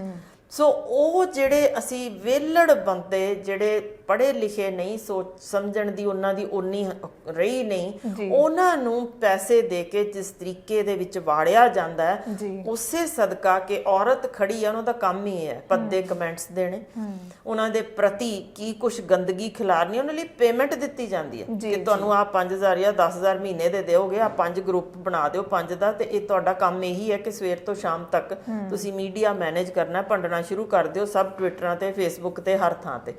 ਸੋ ਇਹ ਜਿਹੜਾ ਤੌਰ ਤਰੀਕਾ ਤੇ ਔਰਤ ਨੂੰ ਉੱਥੇ ਖੜੇ ਹੁੰਦੇ ਦੇਖ ਕੇ ਵੀ ਇਹਨਾਂ ਵੱਲੋਂ ਜੋ ਆ ਸ਼ੁਰੂ ਕੀਤਾ ਸਿਸਟਮ ਕਿ ਔਰਤਾਂ ਇਹਨਾਂ ਥਾਵਾਂ ਤੇ ਜਾਣ ਤੋਂ ਪਰਾਂ ਹੋ ਰਹੀਆਂ। ਜੀ ਜੀ ਬਿਲਕੁਲ। ਸੋ ਇਸ ਮਾਹੌਲ ਨੂੰ ਜੇ ਕੱਟਣਾ ਜੇ, ਯਾਨੀ ਗਰੀਬੀ ਹਟਾਉਣ ਲਈ ਗਰੀਬ ਨਹੀਂ ਮਾਰੇ ਜਾਂਦੇ, ਉਸੇ ਤਰ੍ਹਾਂ ਇਹ ਸਿਆਸਤ ਵਿੱਚ ਆਪਣੀ ਚੌਧਰ ਜਮਾਉਣ ਲਈ ਜੋ ਇਹਨਾਂ ਨੇ ਕਿਹਾ ਕਿ ਔਰਤਾਂ ਖਤਮ ਕਰ ਦਈਏ, ਮੇਰਾ ਖਿਆਲ ਹੈ ਕਿ ਸਾਡੇ ਤਾਂ ਸਗੋਂ ਪੋਲੀਟੀਕਲ ਵਿੰਗ ਸ਼ੁਰੂ ਹੋਵੇ ਜਿੱਥੇ ਪ੍ਰੋਪਰ ਔਰਤਾਂ ਦੀ ਟ੍ਰੇਨਿੰਗ ਹੋਵੇ, ਸਾਡੀਆਂ ਬੱਚੀਆਂ ਆਣ ਤੇ ਇਸ ਦਲਦਲ ਨੂੰ ਸਾਫ਼ ਕਰਨਗੀਆਂ। ਸੋ ਸਾਡੇ ਪਰਸੈਂਟੇਜ ਨਹੀਂ, ਉਹਨਾਂ ਨੂੰ ਕੋ ਖੋਲ ਦਿਓ, ਜਿਹੜੀ ਵੀ ਔਰਤ ਅਗਾਂਹ ਆ ਸਕਦੀ ਹੈ, ਮੈਂ ਦਾਅਵੇ ਨਾਲ ਕਹਿ ਸਕਦੀ ਹਾਂ ਕਿ 10 ਸਾਲਾਂ ਬਾਅਦ ਬੰਦੇ ਨਹੀਂ ਦਿਸਣੇ, ਔਰਤਾਂ ਹੀ ਆਣਗੀਆਂ। ਜੀ ਜੀ ਬਿਲਕੁਲ। ਮਤਲਬ ਤੁਸੀਂ ਵੀ ਆਪਦਾ ਮਨ ਬਣਾ ਰਹੇ ਹੋ। ਨਹੀਂ, ਮੈਂ ਨਹੀਂ ਆ ਰਹੀ, ਮੈਂ ਟ੍ਰੇਨਿੰਗ 'ਚ ਖੜੀ ਹੋ ਸਕਦੀ ਹਾਂ। ਠੀਕ ਹੈ, ਆਪ ਨਹੀਂ, ਕਿਉਂਕਿ ਸੁਣਨਾ ਆਪਣੇ ਦਰਸ਼ਕ ਜਿਹੜੇ ਸੁਣਨ ਵਾਲੇ, ਉਹਨਾਂ ਨੇ ਫਿਰ ਉਹਨਾਂ ਦੇ ਮਨ 'ਚ ਆਉਣਾ ਸਵਾਲ ਵੀ ਕਿਤੇ ਡਾਕਟਰ ਸਾਹਿਬ ਪੋਲੀਟਿਕਸ 'ਚ ਆ ਰਹੇ ਨੇ। ਨਹੀਂ, ਮੈਂ ਨਹੀਂ ਆ ਰਹੀ, ਕਿਉਂਕਿ ਤੁਸੀਂ ਵੀ ਸਾਫ਼ ਕਰਨ ਵਾਲਿਆਂ ਦੇ ਵਿੱਚ ਹੋ ਸਕਦੇ ਹੋ। ਤੁਸੀਂ ਸਾਡੇ ਦਰਸ਼ਕ ਬੜਾ ਪਸੰਦ ਕਰਦੇ ਨੇ ਤੁਹਾਨੂੰ, ਕਿ ਤੁਸੀਂ ਕਹਿ ਰਹੇ ਹੋ ਕਿ ਸਾਫ਼ ਸੁਥਰੇ ਅਕਸ ਵਾਲੇ ਬੰਦੇ ਆਉਣੇ ਚਾਹੀਦੇ ਨੇ। ਤਾਂ ਕੀ ਲੱਗਦਾ ਤੁਹਾਨੂੰ? ਹਰ ਜਣਾ ਦੇਖੋ ਰਾਹ ਦਸੇਰਾ ਵੀ ਕੋਈ ਬਣ ਸਕਦਾ ਹੈ, ਕੋਈ ਇੱਕ ਸਪੋਰਟ ਸਿਸਟਮ ਵੀ ਪੈਦਾ ਕਰ ਸਕਦਾ ਹੈ। ਹਰ ਬੰਦਾ, ਜੇ ਅਸੀਂ ਕੱਲ ਨੂੰ ਕਹੀਏ ਕਿ ਸਾਡਾ ਵੀਰ ਸ਼ਹੀਦ ਭਗਤ ਸਿੰਘ ਜੇ ਚੀਫ ਮਿਨਿਸਟਰ ਹੁੰਦਾ ਤੇ ਸ਼ਾਇਦ ਬਹੁਤ ਵਧੀਆ ਕਰ ਸਕਦਾ, ਹਰ ਬੰਦੇ ਦਾ ਆਪੋ ਆਪਣੀ ਸੋਚ ਹੁੰਦੀ ਹੈ। ਪਰ ਮੈਨੂੰ ਜਾਪਦਾ ਹੈ ਕਿ ਜੇ ਅਸੀਂ ਟ੍ਰੇਨਿੰਗ ਵੀ ਦੇ ਸਕੀਏ, ਹੱਲਾਸ਼ੇਰੀ ਦੇ ਸਕੀਏ, ਬੇਟੀਆਂ ਨੂੰ ਅਗਾਂਹ ਵਧਾ ਸਕੀਏ, ਤਾਂ ਯਕੀਨਨ ਸਾਡੀਆਂ, ਹੁਣ ਮੇਰਾ ਖਿਆਲ ਹੈ ਪੰਜਾਬ ਯੂਨੀਵਰਸਿਟੀ ਸਾਡੇ ਸਾਹਮਣੇ ਹੈ, ਸਾਡੀ ਬੇਟੀ ਅਗਾਂਹ ਆਈ। ਸੋ ਇਸ ਤਰ੍ਹਾਂ ਸਾਡੀਆਂ ਹਰ ਪਾਸਿਓਂ ਇਹ ਕਿਸੇ ਵੀ ਥਾਂ ਤੇ ਜੇ ਪੜ੍ਹਾਈ 'ਚ ਨਹੀਂ ਘੱਟ, ਖੇਡਾਂ 'ਚ ਨਹੀਂ ਘੱਟ, ਜਹਾਜ਼ ਚਲਾ ਸਕਦੀਆਂ, ਹਰ ਪਾਸੇ ਜੇ ਉਹ ਜਾ ਸਕਦੀਆਂ, ਤਾਂ ਪੋਲੀਟਿਕਸ ਕੋਈ ਏਡੀ ਵੱਡੀ ਗੱਲ ਨਹੀਂ ਜਿੱਥੇ ਨਹੀਂ ਜਾ ਸਕਦੀਆਂ। ਸਗੋਂ ਇਹ ਆਉਣਗੀਆਂ। ਸ਼ਾਇਦ ਇਸ ਪੱਧਰ ਦਾ ਝੂਠ ਨਾ ਹੋਵੇ ਜੋ ਹੋਣਾ, ਸ਼ਾਇਦ ਇੱਕ ਦੂਜੇ ਤੇ ਲਾਂਛਣ ਜੋ ਜਿਸ ਹੱਦ ਤੋਂ ਵੱਧ ਹੇਠਲੀ ਪੱਧਰ ਤੇ ਜਾ ਕੇ ਲਾਏ ਜਾ ਰਹੇ ਨੇ, ਸ਼ਾਇਦ ਉਸ ਵਿੱਚ ਵੀ ਰੋਕ ਪਏਗੀ। ਸੋ ਇਹ ਜ਼ਰੂਰੀ ਹੋ ਗਿਆ ਅੱਜ ਦੇ ਦਿਨ ਕਿ ਸਾਡੀਆਂ ਬੇਟੀਆਂ ਇਹ ਪੇਸ਼ਾ ਚੁਣਨ, ਤੇ ਇਹਦੇ ਵਿੱਚ ਬਜਾਏ ਕਿ ਲੋਕਾਂ ਨੂੰ ਨਿਚੋੜ ਕੇ ਆਪਣੀਆਂ ਪੁਸ਼ਤਾਂ ਰਜਾਈ ਜਾਈਏ, ਕਿਉਂਕਿ ਸਭ ਨੂੰ ਪਤਾ 800% ਕਿਵੇਂ ਇਹਨਾਂ ਦੀ ਜਾਇਦਾਦ ਵਧਦੀ ਹੈ 5 ਸਾਲਾਂ ਬਾਅਦ। ਸੋ ਉਹਦੀ ਥਾਂ ਤੇ ਜੇ ਕੋਈ ਪੰਜਾਬ ਲਈ ਵਾਕਈ ਅੱਜ ਪੀੜਤ ਹੋਵੇ, ਦੇਖੋ ਸਿਰਫ 17 ਸਾਲ ਬਹੁਤੇ ਨਹੀਂ ਹੁੰਦੇ, 17 ਸਾਲ ਬਾਅਦ ਪੰਜਾਬ ਵਿੱਚ ਪਾਣੀ ਨਹੀਂ ਰਹਿਣਾ ਧਰਤੀ ਹੇਠਲਾ, ਦਾ ਮਤਲਬ ਇਹ ਹੈ ਕਿ ਅਸੀਂ ਮੁੰਜੋ ਦੜੋ ਵੱਲ ਜਾ ਰਹੇ ਹਾਂ। ਤੇ ਜੇ ਅੱਜ ਬਚਣਾ ਜੇ ਤਾਂ ਹੁਣੀ ਅਸੀਂ ਇਸ ਪਾਸੇ ਸੋਚਣਾ ਪਏਗਾ। ਸਾਡੀਆਂ ਬੇਟੀਆਂ ਅਗਾਂਹ ਆਉਣ, ਪਰ ਸਾਡੇ ਵੀਰ, ਸਾਡੇ ਪਿਤਾ, ਸਾਡੇ ਬੱਚੇ ਜੋ ਇਸ ਵੇਲੇ ਮੇਰਾ ਖਿਆਲ ਹੈ, ਕਿਉਂਕਿ ਤੁਹਾਡਾ ਪ੍ਰੋਗਰਾਮ ਦੁਨੀਆ ਦੇ ਹਰ ਕੋਨੇ 'ਚ ਸੁਣਿਆ ਜਾਂਦਾ, ਤਾਂ ਉਹ ਇਸ ਵੇਲੇ ਇੱਕ ਪੋਜ਼ਿਟਿਵ ਰੋਲ ਅਦਾ ਕਰ ਸਕਦੇ ਨੇ। ਆਪਣੀਆਂ ਹੀ ਭੈਣਾਂ ਨੂੰ, ਆਪਣੀਆਂ ਹੀ ਬੇਟੀਆਂ ਨੂੰ ਇੱਕ ਸਪੋਰਟ ਸਿਸਟਮ ਬਣਾ ਕੇ ਅਗਾਂਹ ਲਿਆਉਣ, ਤਾਂ ਕਿ ਗੰਦਗੀ ਖਿਲਾਰਨ ਵਾਲਿਆਂ ਨੂੰ, ਜੋ ਕਿ ਥੋੜੀ ਗਿਣਤੀ ਨੇ, ਇੱਕ ਵੱਡੀ ਗਿਣਤੀ ਪੋਜ਼ਿਟਿਵ ਐਟੀਟਿਊਡ ਨਾਲ ਸ਼ੁਰੂ ਹੋਏਗੀ ਤੇ ਇਹ ਸਭ ਆਪੇ ਹੀ ਚੁੱਪ ਹੋ ਜਾਣਗੇ। ਤੇ ਡਾਕਟਰ ਸਾਹਿਬ ਜਾਂਦੇ ਜਾਂਦੇ ਮੈਂ ਇੱਕ ਹੋਰ ਸਵਾਲ ਜੇ ਪੁੱਛ ਲਵਾਂ, ਆਪਣੀਆਂ ਜਿਹੜੀਆਂ ਬੀਬੀਆਂ ਹੈਗੀਆਂ ਨੇ, ਖਾਸ ਕਰਕੇ ਦਰਸ਼ਕ ਜਿਹੜੇ ਦੇਖ ਰਹੇ ਨੇ, ਉਹਨਾਂ ਨੂੰ ਤੁਸੀਂ ਕੀ ਮੈਸੇਜ ਦੇਣਾ ਚਾਹੁੰਦੇ ਹੋ ਕਿ ਹੁਣ ਪੋਲੀਟੀਸ਼ੀਅਨ ਹਰ ਘਰ ਦੇ ਵਿੱਚ ਜਾਂਦੇ ਨੇ? ਐਤਕੀ ਤਾਂ ਜਿਹੜਾ ਚੋਣਾਂ ਦਾ ਮਾਹੌਲ ਥੋੜਾ ਬਦਲ ਦਿੱਤਾ ਕਰੋਨਾ ਕਰਕੇ, ਰੈਲੀਆਂ ਨਹੀਂ ਹੋ ਰਹੀਆਂ, ਸੋ ਡੋਰ ਟੂ ਡੋਰ ਜਾਣਾ ਪੈ ਰਿਹਾ। ਜਦੋਂ ਉਹ ਆਉਣ ਹਰੇਕ ਘਰ ਦੇ ਵਿੱਚ ਤੇ ਧੀਆਂ ਕੀ ਮੰਗਣ? ਦੇਖੋ, ਸਭ ਤੋਂ ਪਹਿਲਾ ਸਵਾਲ ਕਿ ਤੁਹਾਡਾ ਪੰਜਾਬ ਲਈ ਵਿਜ਼ਨ ਕੀ ਹੈ? ਕੀ ਤੁਸੀਂ ਸਿਰਫ ਛੜੱਪਾ ਮਾਰ ਕੇ ਦੂਸਰੀ ਪਾਰਟੀ ਵਿੱਚ ਜਾਣਾ ਤੇ ਆਪਣੇ ਤੱਕ ਹੀ ਸੀਮਤ ਹੋ? ਨਹੀਂ ਤਾਂ ਦੱਸੋ ਤੁਸੀਂ ਪੰਜਾਬ ਨੂੰ ਵਾਪਸ ਲੀਹਾਂ ਤੇ ਲਿਆਉਣ ਲਈ ਕੀ ਕਰ ਰਹੇ ਹੋ ਇਹਦੇ ਹੇਠਲੇ ਪਾਣੀ ਲਈ? ਕਿਉਂਕਿ ਇਹ ਵੀ ਅਨਾਉਂਸਮੈਂਟਸ ਮੈਂ ਸੁਣ ਲਈਆਂ ਕਿ ਅਸੀਂ ਆ ਗਏ ਇਸ ਪਿੰਡ ਵਿੱਚ, ਇੰਨੇ ਅਸੀਂ ਹੋਰ ਪਾਣੀ ਕੱਢਣ ਲਈ ਟਿਊਬਵੈੱਲ ਲਾ ਦੇਵਾਂਗੇ। ਇਹ ਕੋਈ ਸੋਲਿਊਸ਼ਨ ਨਹੀਂ ਹੈ। ਕਿ ਤੁਸੀਂ ਔਰਤਾਂ ਲਈ ਪਿੰਡ ਪੱਧਰ ਤੇ ਸਸ਼ਕਤੀਕਰਨ ਦਾ ਕੀ ਕੁਝ ਸੋਚਿਆ ਹੋਇਆ?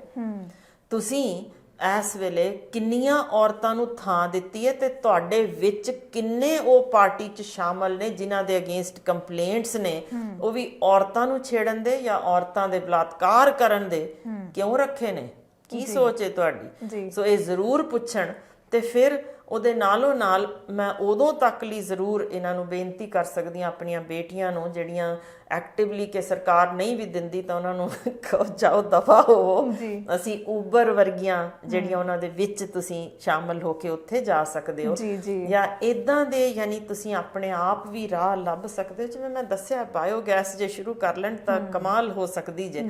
ਸੋ ਇਹ ਆਪਣੇ ਪੱਧਰ ਤੇ ਵੀ ਬਹੁਤ ਕੁਝ ਕਰ ਸਕਦੀਆਂ ਨੇ। ਸੋ ਜਿਸ ਦਿਨ ਇਹ ਤਗੜੀਆਂ ਹੋ ਗਈਆਂ ਸਾਡੀਆਂ ਬੇਟੀਆਂ, ਇਹ ਸਰਕਾਰ ਵਾਲੇ ਤਾਂ ਅੱਜ ਤੱਕ ਉਹੀ ਚੌਧਰ ਹੈ ਵੀ ਸਾਡੇ ਕੋਲੋਂ ਨੌਕਰੀਆਂ ਲੈਣ ਆ ਰਹੇ ਹੋ। ਪਰ ਇਹ ਪੁੱਛੋ ਕਿ ਜਦੋਂ ਅਸੀਂ ਖੜੇ ਆ ਸਾਡੇ ਦਰ ਤੇ, ਉਦੋਂ ਹੀ ਆਣਾ। ਪਹਿਲਾਂ ਦੱਸੋ ਕਿ ਸਾਡੇ ਪਿੰਡ 'ਚ ਅਜੇ ਤੱਕ ਸਿਰਫ ਤੁਸੀਂ ਸੜਕਾਂ ਜਾਂ ਲਾਈਟਾਂ ਤੱਕ ਜਾਂ 2 ਵੇਲੇ ਦੀ ਰੋਟੀ ਤੱਕ ਕਿਉਂ ਸੀਮਤ ਕਰ ਦਿੱਤਾ? ਸਾਨੂੰ ਅੱਗੇ ਪੰਜਾਬ ਲਈ ਕੀ ਸੋਚ ਜੇ ਉਹ ਦੱਸੋ। ਕਿ ਸਾਡੇ ਬੱਚੇ ਪੰਜਾਬ ਵਿੱਚ ਕਿਵੇਂ ਰਹਿਣ? ਕਿਉਂ ਮਜਬੂਰ ਕਰਦੇ ਹੋ ਤੁਸੀਂ?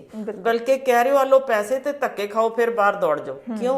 ਕਿਉਂ ਨਾ ਅਫਸਰ ਬਣਨ? ਸਾਡੇ ਅੱਜ 81% IAS IPS ਬਿਹਾਰ ਤੇ ਉੱਥੋਂ ਯੂਪੀ ਤੋਂ ਆ ਰਹੇ ਨੇ। ਕਿਉਂ ਨਹੀਂ ਸਾਡੇ ਬੱਚੇ ਉੱਥੇ ਪਹੁੰਚਦੇ? ਕਿਉਂਕਿ ਅਸੀਂ ਟ੍ਰੇਨਿੰਗ ਇੰਸਟੀਚਿਊਟ ਬਣਾਏ ਨੇ। ਕੋਈ ਐਡਾ ਵਧੀਆ ਪੰਜਾਬ ਦੇ ਵਿੱਚ ਹੋਵੇ ਇੰਸਟੀਚਿਊਟ ਜਿੱਥੇ ਸਾਰੇ ਬੱਚੇ ਜਾ ਕੇ ਫ੍ਰੀ ਪੜਨ। ਬਿਲਕੁਲ, ਕਿੰਨੀ ਵਧੀਆ ਗੱਲ ਹੋਏਗੀ। ਸਿਹਤ ਪੱਖੋਂ ਜੇ ਹਰਿਆਣਾ ਤੁਹਾਡੇ ਕੋਲ ਸਾਰਾ MRI ਕੀ CT ਕੀ ਮਹਿੰਗੀਆਂ ਤੋਂ ਮਹਿੰਗੀਆਂ ਦਵਾਈਆਂ ਫ੍ਰੀ ਦੇ ਸਕਦਾ, ਪੰਜਾਬ ਕਿਉਂ ਲੁੱਟ ਮਚਾਈ ਹੋਈ ਆ ਅਸੀਂ? ਕਿਉਂ ਸਾਡਾ ਐਜੂਕੇਸ਼ਨ ਸਿਸਟਮ ਹੈ ਤਾਂ ਪੋਲਿਟਿਸਾਈਜ਼ ਕੀਤਾ ਹੋਇਆ? ਜਿਹੜੇ ਸਕੂਲ ਵਧੀਆ ਚੱਲ ਰਹੇ, ਜਦੋਂ ਪੁੱਛੋ ਇਹ ਫਲਾਣੇ ਪੋਲੀਟੀਸ਼ੀਅਨ ਦਾ, ਆਖਰ ਕਿਉਂ? ਬਿਲਕੁਲ। ਇਹ ਚੀਜ਼ਾਂ ਸਵਾਲ ਨੇ ਪੁੱਛਣ ਵਾਲੇ ਕਿ ਤੁਸੀਂ ਕੀ ਕਰਨਾ ਚਾਹ ਰਹੇ ਹੋ ਪੰਜਾਬ ਲਈ। ਹਾਂਜੀ, ਬਿਲਕੁਲ। ਇਹ ਜ਼ਰੂਰੀ ਹੁੰਦਾ ਕਿ ਸਾਡੇ ਘਰ ਜਦ ਕੋਈ ਪੋਲੀਟੀਸ਼ੀਅਨ ਆਉਂਦਾ ਹੈ, ਕੋਈ ਉਮੀਦਵਾਰ ਆਉਂਦਾ ਹੈ, ਅਸੀਂ ਉਹਨਾਂ ਨੂੰ ਹਾਂਜੀ ਹਾਂਜੀ ਕਰਕੇ ਚਾਹ ਪਾਣੀ ਪਿਲਾ ਕੇ ਨਹੀਂ ਤੋਰਨਾ ਹੁੰਦਾ। ਸਵਾਲ ਪੁੱਛਣੇ ਹੁੰਦੇ ਨੇ। ਸਵਾਲ ਪੁੱਛਣੇ ਕਿਸਾਨਾਂ ਦੇ ਸੰਘਰਸ਼ ਨੇ ਸਿਖਾ ਦਿੱਤੇ ਨੇ। ਅੱਜ ਹਰ ਕੋਈ ਜਿਹੜਾ, ਇਹ ਬੜੀ ਵਧੀਆ ਗੱਲ ਹੈ ਕਿ ਹਰ ਜਿਹੜਾ ਪੰਜਾਬੀ ਹੈ ਉਹ ਸਵਾਲ ਪੁੱਛਣ ਲੱਗ ਗਿਆ। ਬੱਚੇ ਵੀ, ਨੌਜਵਾਨ ਵੀ, ਬੀਬੀਆਂ ਵੀ ਅੱਗੇ ਆ ਰਹੀਆਂ ਨੇ। ਤੇ ਸਵਾਲ ਕਿਹੜੇ ਪੁੱਛਣੇ ਨੇ ਇਹ ਤੁਸੀਂ ਯਾਦ ਰੱਖਣੇ ਨੇ, ਕਿਉਂਕਿ ਆਉਣਾ ਤੁਹਾਡੇ ਕੋਲੇ ਸਾਰੀਆਂ ਪਾਰਟੀਆਂ ਨੇ। ਆਖਰੀ ਸਵਾਲ ਡਾਕਟਰ ਸਾਹਿਬ ਮੈਂ ਜ਼ਰੂਰ ਪੁੱਛੂੰਗੀ, ਕਿਹੜੀ ਪਾਰਟੀ ਤੁਹਾਨੂੰ ਲੱਗਦਾ ਹੈ, ਵੈਸੇ ਬਹੁਤ ਨਿੱਜੀ ਕੁਐਸਚਨ ਹੁੰਦਾ ਹੈ, ਕਿ ਅੱਗੇ ਪੰਜਾਬ ਦੀ ਪੋਲਿਟਿਕਸ ਦੇ ਵਿੱਚ ਐਤਕੀ ਪੋਲੀਟੀਸ਼ੀਅਨ ਨੂੰ ਵੀ ਨਹੀਂ ਪਤਾ ਲੱਗ ਰਿਹਾ ਵੀ ਕੀ ਹੋਣਾ ਹੈ ਪੰਜਾਬ ਦੇ ਵਿੱਚ, ਕੋਈ ਰਮਜ਼ ਨਹੀਂ ਸਮਝ ਪਾ ਰਿਹਾ ਪੰਜਾਬੀਆਂ ਦੀ, ਪਰ ਕਿਹੜੀ ਇਹੋ ਜਿਹੀ ਪਾਰਟੀ ਤੁਹਾਨੂੰ ਲੱਗਦੀ ਹੈ ਜਿਹੜੀ ਸਾਰਿਆਂ ਲਈ ਬਹੁਤ ਵਧੀਆ, ਬੀਬੀਆਂ ਲਈ, ਬਜ਼ੁਰਗਾਂ ਲਈ, ਨੌਜਵਾਨ, ਉਹ ਹੁੰਦਾ ਕਿ ਰੋਟੀ ਕੱਪੜਾ ਮਕਾਨ ਰੁਜ਼ਗਾਰ ਹੈ ਨਾ, ਇਹ ਸਭ ਕੁਝ, ਵਿੱਦਿਆ, ਸਿਹਤ, ਸਾਰਾ ਕੁਝ ਬੜਾ ਜ਼ਰੂਰੀ ਹੁੰਦਾ, ਜਿਹੜਾ ਸਾਰਾ ਕੁਝ ਦੇ ਸਕਦਾ? ਕੀ ਲੱਗਦਾ ਤੁਹਾਨੂੰ ਕਿ ਕਿਹੜੀ ਪਾਰਟੀ ਐਤਕੀ ਆਉਣ ਵਾਲੀ ਹੈ? ਦੇਖੋ, ਸਹੀ ਦੱਸਾਂ ਤਾਂ ਇੱਕ ਵਾਰ, ਸਿਰਫ ਇੱਕ ਵਾਰ, ਇੱਕ ਨਵਾਂ ਅਸੀਂ ਜੇ ਸਿਰਜ ਸਕੀਏ, ਕੋਈ ਐਗਜ਼ਾਮਪਲ ਬਣਾ ਸਕੀਏ ਤਾਂ ਇਹੋ ਹੈ ਕਿ ਆਓ ਇੱਕ ਵਾਰ ਅਸੀਂ ਬੰਦਾ ਵੇਖ ਕੇ ਪਾਈਏ, ਪਾਰਟੀ ਛੱਡ ਦਈਏ। ਜਦੋਂ ਇਹ ਮਿਕਸਚਰ ਪਹੁੰਚੇਗਾ ਤੇ ਉਹ ਵੀ ਚੰਗੇ ਬੰਦਿਆਂ ਦਾ, ਤਾਂ ਯਕੀਨਨ ਅਸੀਂ ਕੁਝ ਪੋਜ਼ਿਟਿਵ ਲਿਆ ਸਕਾਂਗੇ। ਵਰਨਾ ਪਾਰਟੀ ਪੱਧਰ ਤੇ ਕੋਈ ਦਿੱਲੀੋਂ ਪ੍ਰੈਸ਼ਰ ਨਾਲ ਚੱਲੂਗਾ ਤੇ ਕੋਈ ਲੋਕਲ ਟੱਬਰ ਦੇ ਪ੍ਰੈਸ਼ਰ ਦੇ ਅਧੀਨ ਚੱਲੇਗਾ। ਉਹਦੇ ਕੋਲੋਂ ਅਸੀਂ ਕੁਝ ਵੀ ਅਜੇ ਤੱਕ ਨਾ ਤਾਂ ਹਾਸਲ ਹੋਇਆ, ਨਾ ਉਮੀਦ ਰੱਖ ਸਕਦੇ ਹਾਂ ਕੁਝ ਮਿਲੇਗਾ। ਸੋ ਸਾਨੂੰ, ਮੇਰਾ ਖਿਆਲ ਹੈ, ਇੱਕ ਕੈਂਡੀਡੇਟ ਵੱਲ ਧਿਆਨ ਕਰਕੇ ਕਿ ਇਹ ਕਿਸ ਤਰ੍ਹਾਂ ਦਾ ਸੀ, ਇਹਦਾ ਪਿਛੋਕੜ ਕਿਸ ਤਰ੍ਹਾਂ ਦਾ ਸੀ ਤੇ ਇਹਦੀ ਵਿਜ਼ਨ ਕੀ ਹੈ।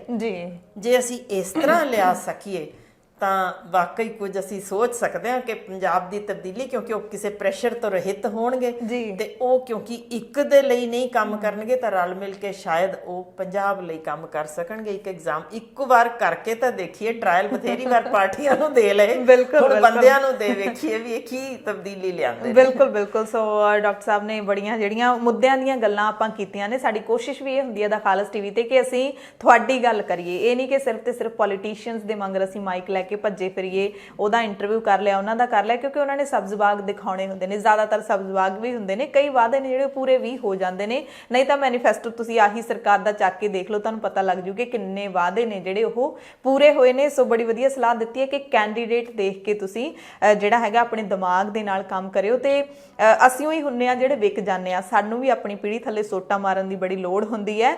ਅਸੀਂ ਇਕੱਲਾ ਪੋਲੀਟੀਸ਼ੀਅਨ ਨੂੰ ਹੀ ਅਸੀਂ ਠਕੋਰਦੇ ਰਹਿੰਦੇ ਆ, ਵੋਟਾਂ ਵੇਲੇ ਆ ਕੇ ਲਾਹਨਤਾਂ ਪਾਉਂਦੇ ਰਹਿੰਦੇ ਆ ਕਿ ਕੋਈ ਪਾਰਟੀ ਚੰਗੀ ਨਹੀਂ, ਪਰ ਅਸੀਂ ਕਿੰਨੇ ਕੁ ਚੰਗੇ ਆ ਇਹ ਅਸੀਂ ਦੇਖਣਾ। ਸੋ ਡਾਕਟਰ ਸਾਹਿਬ ਬਹੁਤ ਬਹੁਤ ਧੰਨਵਾਦ ਸਟੂਡੀਓ ਵਿੱਚ ਆਉਣ ਲਈ, ਤੇ ਅਸੀਂ ਜ਼ਰੂਰ ਤੁਹਾਨੂੰ ਬੇਨਤੀ ਕਰ ਸਕਦੇ ਹਾਂ ਕਿ ਹਰ ਹਫਤੇ ਆਇਆ ਕਰੋ, ਰੌਣਕ ਲਾ ਕੇ ਜਾਇਆ ਕਰੋ। ਸੋ ਸਾਰੇ ਦਰਸ਼ਕਾਂ ਦਾ ਵੀ ਬਹੁਤ ਬਹੁਤ ਧੰਨਵਾਦ। ਸਤਿ ਸ਼੍ਰੀ ਅਕਾਲ। ਤੇ ਫਿਰ ਇੱਕ ਜਾਂਦੇ ਜਾਂਦੇ ਆਖਰੀ ਗੱਲ ਕਿ ਬਈ ਸ਼ੇਅਰ ਜ਼ਰੂਰ ਕਰ ਦਿਆ ਕਰੋ ਸਾਡਾ ਪ੍ਰੋਗਰਾਮ, ਕਿਉਂਕਿ ਜਿੰਨੀਆਂ ਵੱਧ ਅੱਜ ਤਾਂ ਅਸੀਂ ਇਹ ਬੇਨਤੀ ਕਰਨੀ ਹੈ ਕਿ ਸਾਡੀਆਂ ਬੇਟੀਆਂ, ਸਾਡੀਆਂ ਮਾਵਾਂ, ਸਾਡੀਆਂ ਭੈਣਾਂ ਜਿੰਨਾ ਇਹ ਪ੍ਰੋਗਰਾਮ ਵੇਖ ਕੇ ਸਗੋਂ ਅੱਗੇ ਆਪੋ ਵਿੱਚ ਸ਼ੇਅਰ ਕਰ ਲੈਣ, ਤਾਂ ਕਿ ਸਾਡੇ ਵੀਰ ਇਸ ਪ੍ਰੋਗਰਾਮ ਰਾਹੀਂ ਉਹਨਾਂ ਦੀ ਸਪੋਰਟ ਵੀ ਬਣਨ ਤੇ ਸਾਡੀਆਂ ਬੇਟੀਆਂ ਅਗਾਂਹ ਆ ਸਕਣ, ਉਹਨਾਂ ਦੀ ਸਸ਼ਕਤੀਕਰਨ ਕਰੀਏ, ਨਾ ਕਿ ਉਹਨਾਂ ਨੂੰ ਭਿੱਖ ਮੰਗੇ ਬਣਾਈਏ। ਬਹੁਤ ਧੰਨਵਾਦ ਜੀ, ਬਹੁਤ ਬਹੁਤ ਧੰਨਵਾਦ ਜੀ। ਸਤਿ ਸ਼੍ਰੀ ਅਕਾਲ।